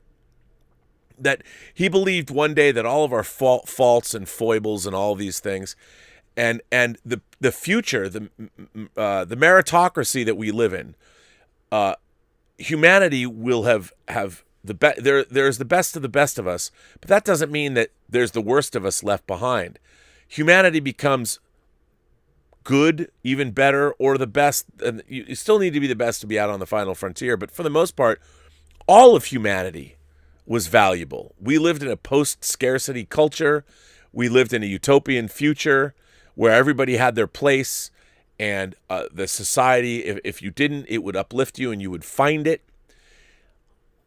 The people that are making Star Trek don't believe that today. They only believe that there's certain paths, there's only certain kinds of people that deserve to be living in the future. They believe that there's a certain contingent, a certain group of people that has no place in that future. But see, the original Star Trek believed that everybody was eventually going to be enlightened. And I feel that what's gross about modern Star Trek is the people that are making it don't like a great deal of their audience. And they're making Star Trek to try and teach that audience, at least in their minds, let's show you what's wrong with you. So there is, you can't escape the fact, and when I'm watching this show, my reaction to a lot of the characters on modern Star Trek is, I hate them. Not because of the color of their skin, not because of their gender. I hate them because they're people I don't admire. And the funny thing about Star Trek was, I admired the original characters. You know, I admired all of them. There was nobody on the Enterprise I didn't admire unless I wasn't supposed to, because that was part of the plot point. But I find myself actively rooting against, like, I keep waiting. Last season when the Discovery crashed on a planet, I'm like, ooh, that would be ballsy. They kill half the crew. The Discovery's destroyed. And they really take us into a future. Nope. Sure, because, you know, starships can pancake onto a planetary surface. And, well, Rob, don't you understand? They use their phasers to soft land that ship. Yeah, sure. Of course. That a ship's going to be immediately space-worthy after crashing on a planetary surface. How'd that work out for the saucer section of the Enterprise D?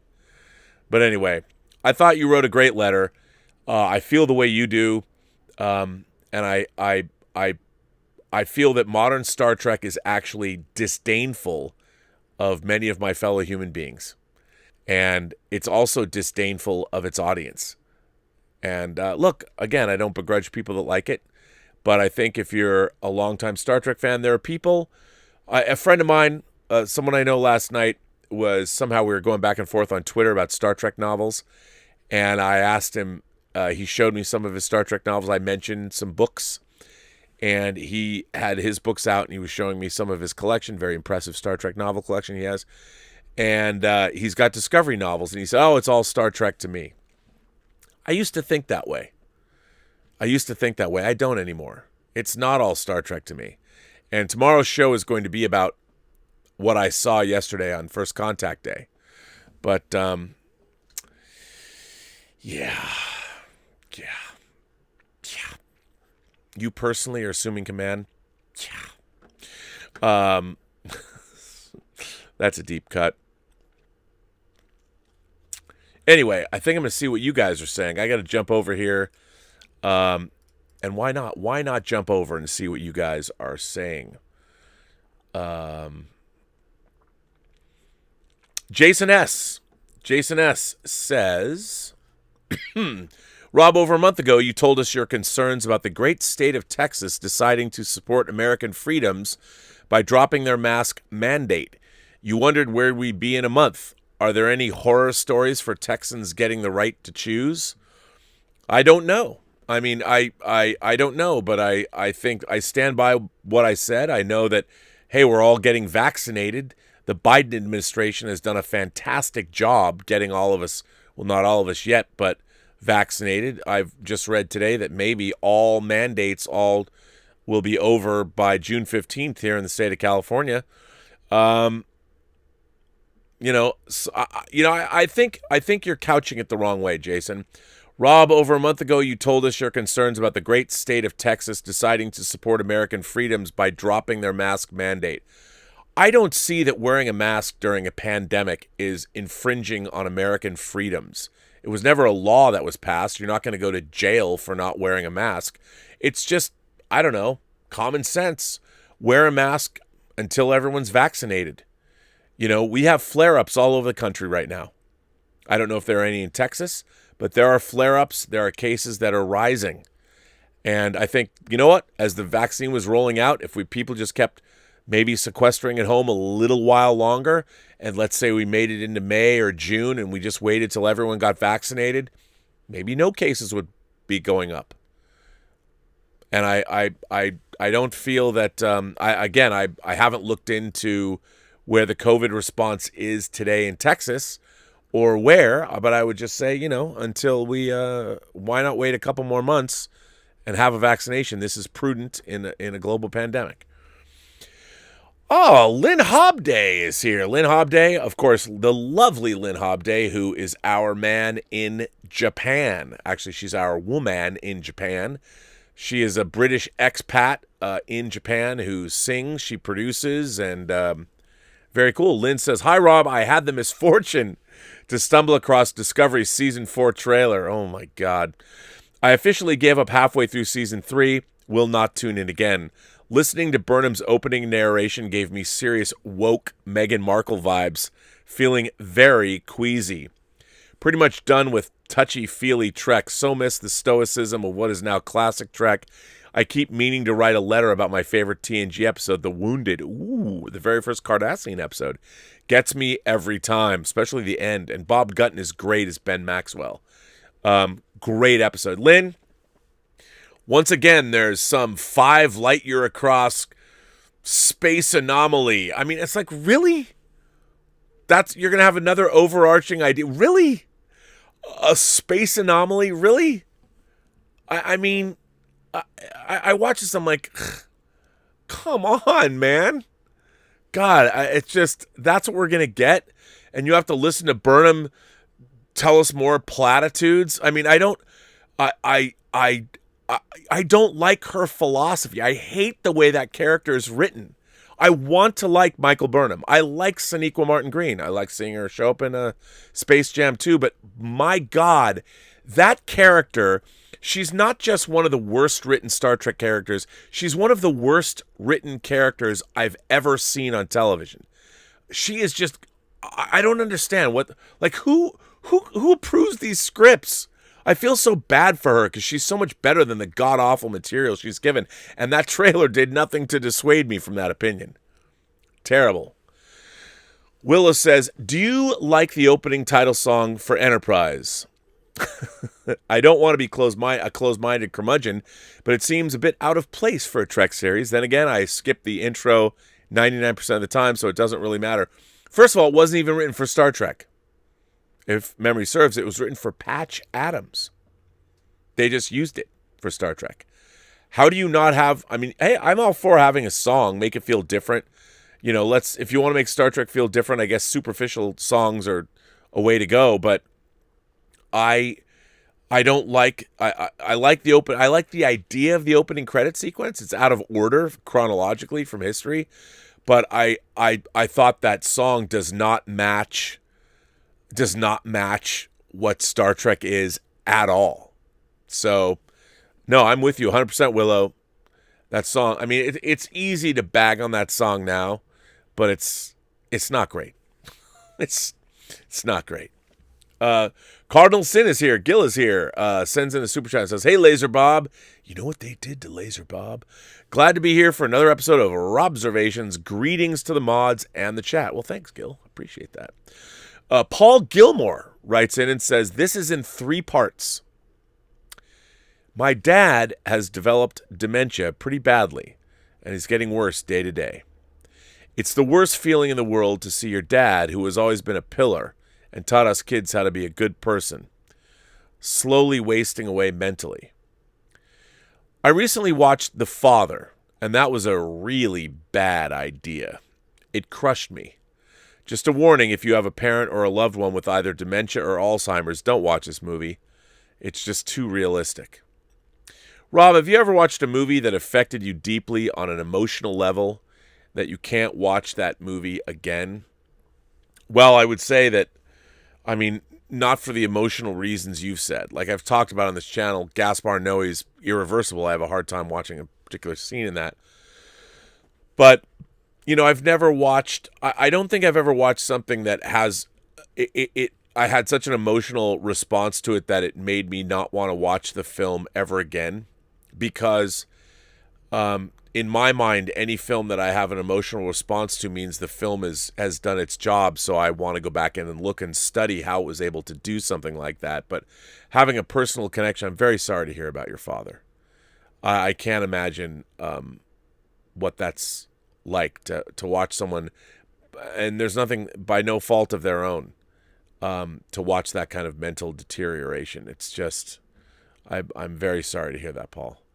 And, you know, there are new techniques and things that they're trying for Alzheimer's and dementia, but I don't know what to tell you. I can't give you any words of comfort other than the fact that it sounds like your father did a pretty good job with you and your family, and you just have to be there for him.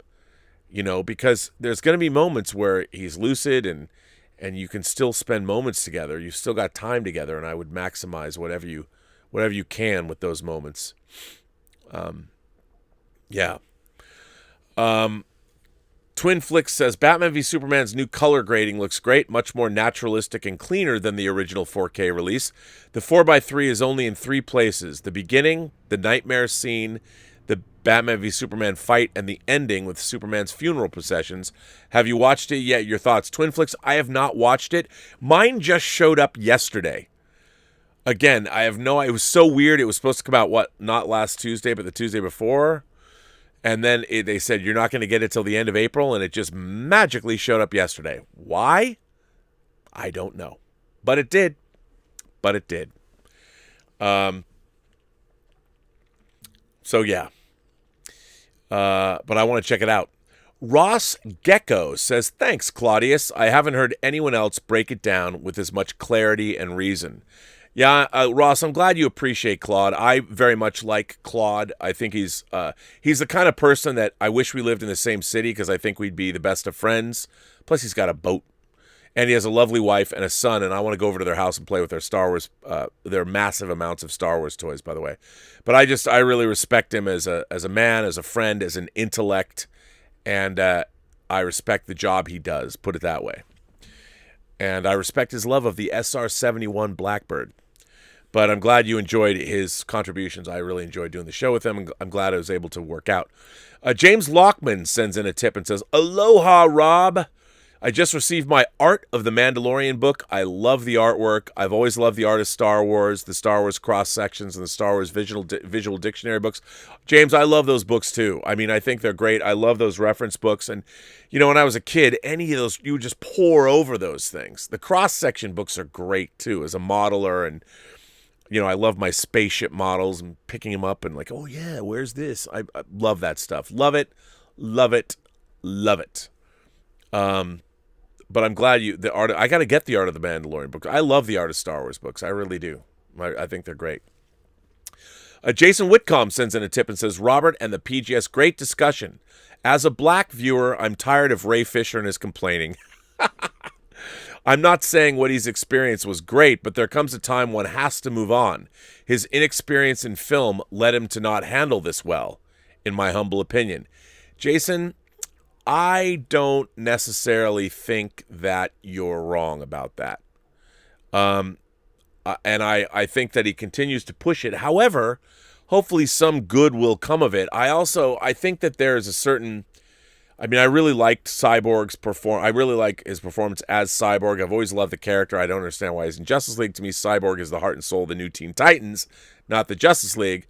But I do think you're right. I think his inexperience, the entertainment business sucks, and anybody who's been in it knows that there is injustice and horrors on all sides of the business, especially if you're talent. You're trying to get something done. People don't call you back. You'll never get justice. It's just the way it is. But I do admire what he's doing. I don't know if he'll work, but I do admire that he's standing up for his convictions. He's definitely somebody that I would trust to do that. But at the end of the day, you also have to understand how the entertainment business works and the kind of thing that he's asking for. It's one thing to want to be treated with respect and not be belittled or feel like your humanity is being stripped away from you. But also, the situation that movie was made in, it sucked for everybody. And the studio did a horrible thing in even wanting to do what they did, but everybody was just trying to do the job. Is that they were just following orders is never an excuse. But I think that he needed to show a little bit more understanding about how the business worked. And it might have been something that was avoided. I don't know, though. I have no idea. But I totally agree with what you're saying. Is there's a lot of people. I think he's pushed it as far as it can go. Delonzo Edwards sends in a super chat and says, Robert, I've really enjoyed your opinion on non-movie related topics. You're very level-headed. Your handling of difficult conversations is admirable. Well, Delonzo, you know what? That means a lot. Look, I don't know everything. As a matter of fact, I'm going to address, like yesterday, I learned a lot. There was a lot of people that came back to me with my topic about coming out on Oracle's side, and I was schooled by a lot of people. I still stand by my opinion, but I'm going to bring it up tomorrow before I get into Star Trek, that I've learned a lot from people explaining to me more about, I'm surprised how many people take Oracle's side. But, I try... I try and be level-headed. I try and apply, I hate to say it, but Star Trekian philosophy onto things, and bring my beliefs. Here's the thing. My guiding principle in life really is every person you meet has a story to tell. And, you can't just, if somebody is angry or somebody if you totally hate somebody and you think they're hateful or whatever, my whole thing is like that person didn't just show up in a vacuum. Like if that person exists, there's other people that exist. And if I really object, I find that if there's somebody who says something I completely object to, or I think immediately is just, well, screw you for thinking that. That's a person I want to find out, like, well, why do you feel this way? What am I not getting? Look, there are people like flat earthers. I'm never going to tolerate flat earthers. I'm sorry. If you want to talk about magical thinking and try and believe that that's true, now we've had people die for their belief in the flat earth. I can't abide by something like that. That is easily provable that we don't live in a flat earth. And when I listen to people, those are people I don't have any tolerance for, to be honest. I just don't. And that kind of willful ignorance is something that I think is dangerous. But I do try and be level-headed. I would at least try and have a level-headed conversation with a flat earther. I wouldn't just dismiss them, because I want to know, what is it that makes you believe that that's true? people that believe in QAnon. I'm very curious as to certain, like, where do people come up with these belief systems? Like, where did you come up with that? Like, how effective, if you're a devil worshipping, cannibalistic pedophile that wants to operate out of a pizza parlor, why does somebody believe that that's true? And if you were one of those people, why would you operate there? Like, wouldn't you go Boris Balkan style and have some great French chateau to commit all your horrible, heinous, sinful acts? I mean, I want to know why people believe in these things. Jason Whitcomb says, I'm not saying that Ray should have to put up with abuse. No one should. However, I've had crappy jobs and bosses, racist ones, in the past. But you learn to pick your battles and move on and get a better job in the future. It happens. Youth today. I think there's definitely part of that, Jason. Jason says, anyway, now that I'm working again, I just want to say hi to everyone in the PGS. I enjoy the show mainly recorded these days, but I still smash that like button, and I watch every night. Keep up the great work, and everybody have a better life. I love that. Thank you for that, Jason. Appreciate that. Alex Montana became a member of the channel. Well, thank you, Alex. I very much appreciate that. Eric Gant is here. Hello, Eric. One of two. Greetings, Rob. I hope all is well. A few episodes ago, you mentioned adapting novels to film, and it got me wondering. Would it be possible to adapt a book like Mary Doria Russell's The Sparrow into a successful motion picture? I found the story engrossing, but a month after reading it, I'm still struggling with making my peace with it. Can you imagine a way to make The Sparrow digestible for general audiences while staying true to the spirit, pacing, and tone of the book? Well, Eric, you, my friend, will soon get your wish. Because, let me find this.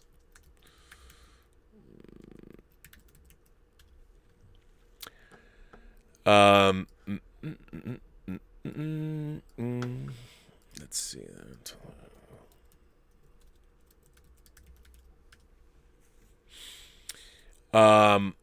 This story dropped on January 18th.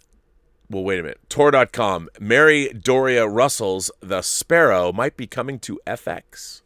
Per Variety. Oh, this is in Variety. Queen's Gambit co-creator, director, and showrunner Scott Frank is adapting Mary Doria Russell's classic novel, The Sparrow, for FX. Frank is said to be writing every episode of the limited series, with Johan Rennick, late of Chernobyl and Breaking Bad, on board to direct. The director, Johan Rennick, is going to direct The Sparrow, and Scott Frank is writing and probably producing it. I can't imagine a better team to make this. The Sparrow was published in 1996, and it was immediately hailed as a modern classic. Set in the near future, the novel follows a Jesuit priest, Emilio Sandoz, the only survivor of a mission to the newly discovered planet Rakat. When Father Sandoz left for his mission, there was talk of canonizing him. But when we meet him, he is mentally shattered, physically mutilated, and don't even get him started on God. What happened on Rakat? Where are the rest of the crew? How did everything go so terribly, terribly wrong? No news of casting yet, but one of the Sparrow's strengths is its diverse set of characters. Emilio Sandoz is a Puerto Rican linguist of Taino descent. Sofia Mendez is a Jewish AI specialist from Turkey. Married couple George and Ann Edwards are a retired engineer and doctor, respectively, who are essentially later-in-life hippies, and they're joined by computer scientist and much-needed goofball Jimmy Quinn. Sandoz's fellow Jesuits could each star in a book of their own, and I haven't even gotten to the aliens yet. In addition to the casting potential, the work is a dense and moving exploration of faith, trauma, and how sometimes people with the best intentions in the universe can cause problems they never imagined. And somehow it's also hilarious. So, yes, Eric, it's, I don't want to say what happened. I mean, anybody who's interested in science fiction or speculative fiction, or like they said, faith, The Sparrow is a challenging novel, and it's one I highly recommend. But by the way, don't read any spoilers about it. Don't there's a lot of think pieces about The Sparrow. Just get The Sparrow and read it. Read it. Mario Lopez, all the way from Portugal, says, I feel sorry for HBO.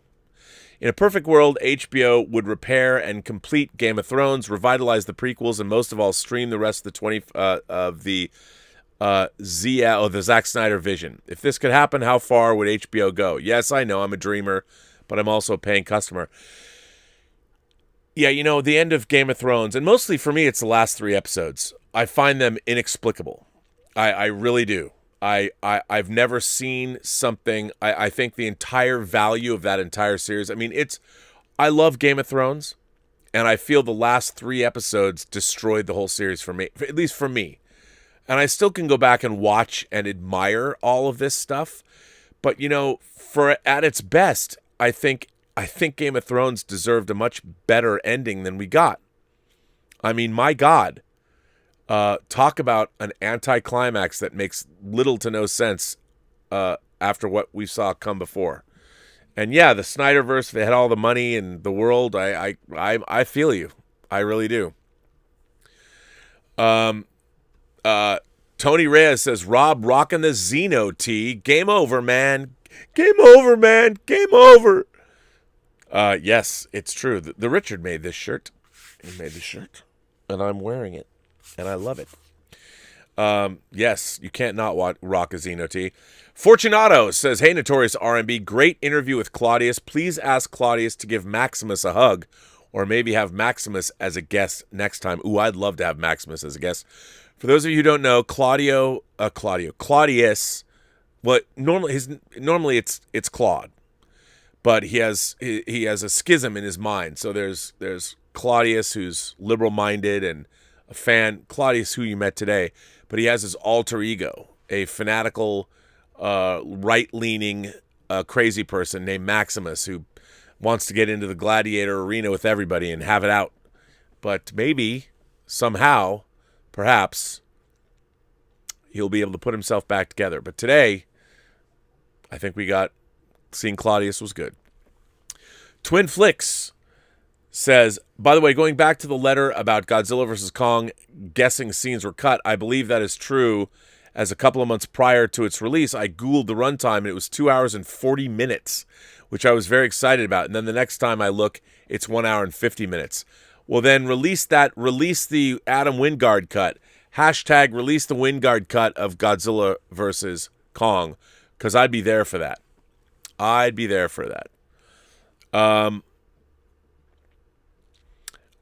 200 Watt Studio sends in a super chat and says, I watched the Warner Archive DVD of the Bermuda Depths the other day. The Blu-ray has both the TV and theatrical cuts. The latter is Zoom box. Is it really? Did they zoom into it?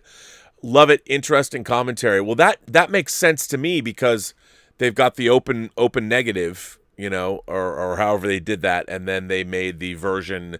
They cropped the negative for theatrical because it looks fantastic. I hope if you hadn't seen the movie, I hope you liked it. 200 Watt Studio says, Rob, Amazon now has a Warner Archive dedicated store. I knew that. Yes, if you want to get Warner Archive discs, at least for the next year, you will be able to get new stuff that they're releasing at the Warner Archive. There's no longer a Warner Brothers store, but there's a Warner Archive dedicated store on Amazon. So you can get them, which is great. On my 12th Mountain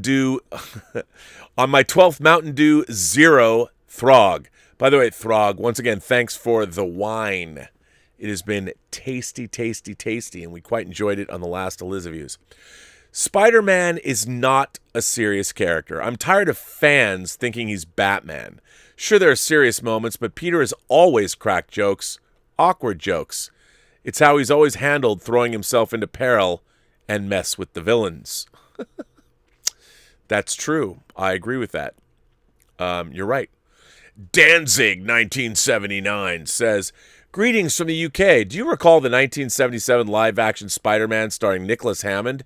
Never had a DV, Blu-ray, or streaming release on VHS. Oh, I remember watching it. I haven't seen that in forever. So if you ask me to talk about it, I don't know if I could. On my 13th Mountain Dew Zero, Throg says, 2 villains also didn't know he was in high school. Darkness is always the opposite of what the character stood for, meaning Spider-Man. Having power and responsibility is what drives the character, never vengeance. Always the underdog. He is us. The best of us. Aspiration. I agree. I agree with that. Totally. I totally agree with that. Delonzo Edwards. But, I mean, and you're right, Spider-Man's villains, the people he fought didn't know he was a kid. A lot of the time. That's a good point. But I do think that the movies are a little... I mean, one of the things... I think the Raimi versions were a little bit more personal, where, the Spider-Man films from the beginning have had Tony Stark, and I wish they had more of a singular identity to them. Delonzo Edwards says, I live in Texas, and we wear masks. Yeah, I mean, it's not like it's a law. I agree. I think it's good that you do until this gets over with. S Beam sends in a super chat. Thank you, S Beam. I appreciate that. But you didn't ask a question, so thank you for the super chat. I appreciate it. 200 Watt Studio sends in a super chat and says, UFOs true. If UFOs were true, cable news would be all over it and make billions. Flat Earth, the same. Someone would have built a tourist observation point at the edge already. Yeah, I don't understand that. Like, if the Earth was flat, I would go to the edge of the world and hang out and look. I mean, it's really weird. It's a strange thing. Yeah, a lot of crazy wackiness going on there. I don't really understand it. Well, listen, ladies and gentlemen, boys and girls, kind souls, gentle beings, however you identify across the 28 known galaxies, I'm going to bring an end to this episode of Robservations, episode number 661. I want to thank you for following me over from my technical difficulties with Claude. I want to thank Claudius for coming on the show discussing the Ray Fisher article. I hope everybody reads it. And I just want to thank all of you for being you, great listeners. If you like the show, please, the same old, subscribe, hit the like button. I want to thank all of the listeners that support generously through super chats and tips, and members who become members on the channel. We have these great Zoom member parties. I'm going to put the latest ones up on the YouTube page so we can watch them. And if you do become a member, you can at certain levels. We can twice a month. We have Zoom. Face-to-face Zoom calls with the Post-Geek Singularity. That's great, which is fantastic. If you'd like to write letters into the channel, please go to the Burnettwork.net website. You're welcome to do so. Free of charge. Write me a letter. I'll probably read it, assuming it's in English and it's legible and it's not too incendiary. And I want to thank my moderating staff, beginning with Mike Bodden and the Richard. Darren J. Seeley is here. Bunyan Snipes here from the UK, by the way. Louise X. Sparrow is here. Justin Toner is here. Mike Bodden is here.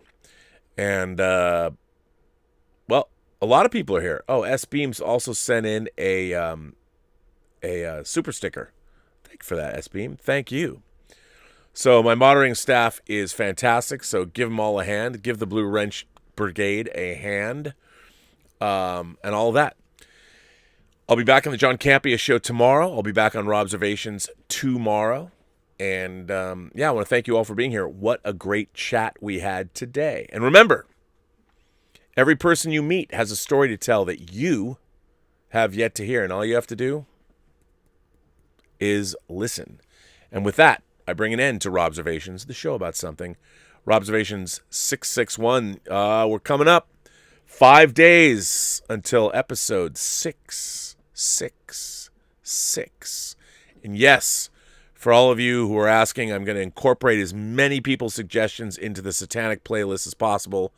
And yes, it's all tongue-in-cheek. I don't mean to be celebrating or honoring the devil as an entity. I'm honoring the character. What the hell? The character of Old Scratch as he appears in our pop culture.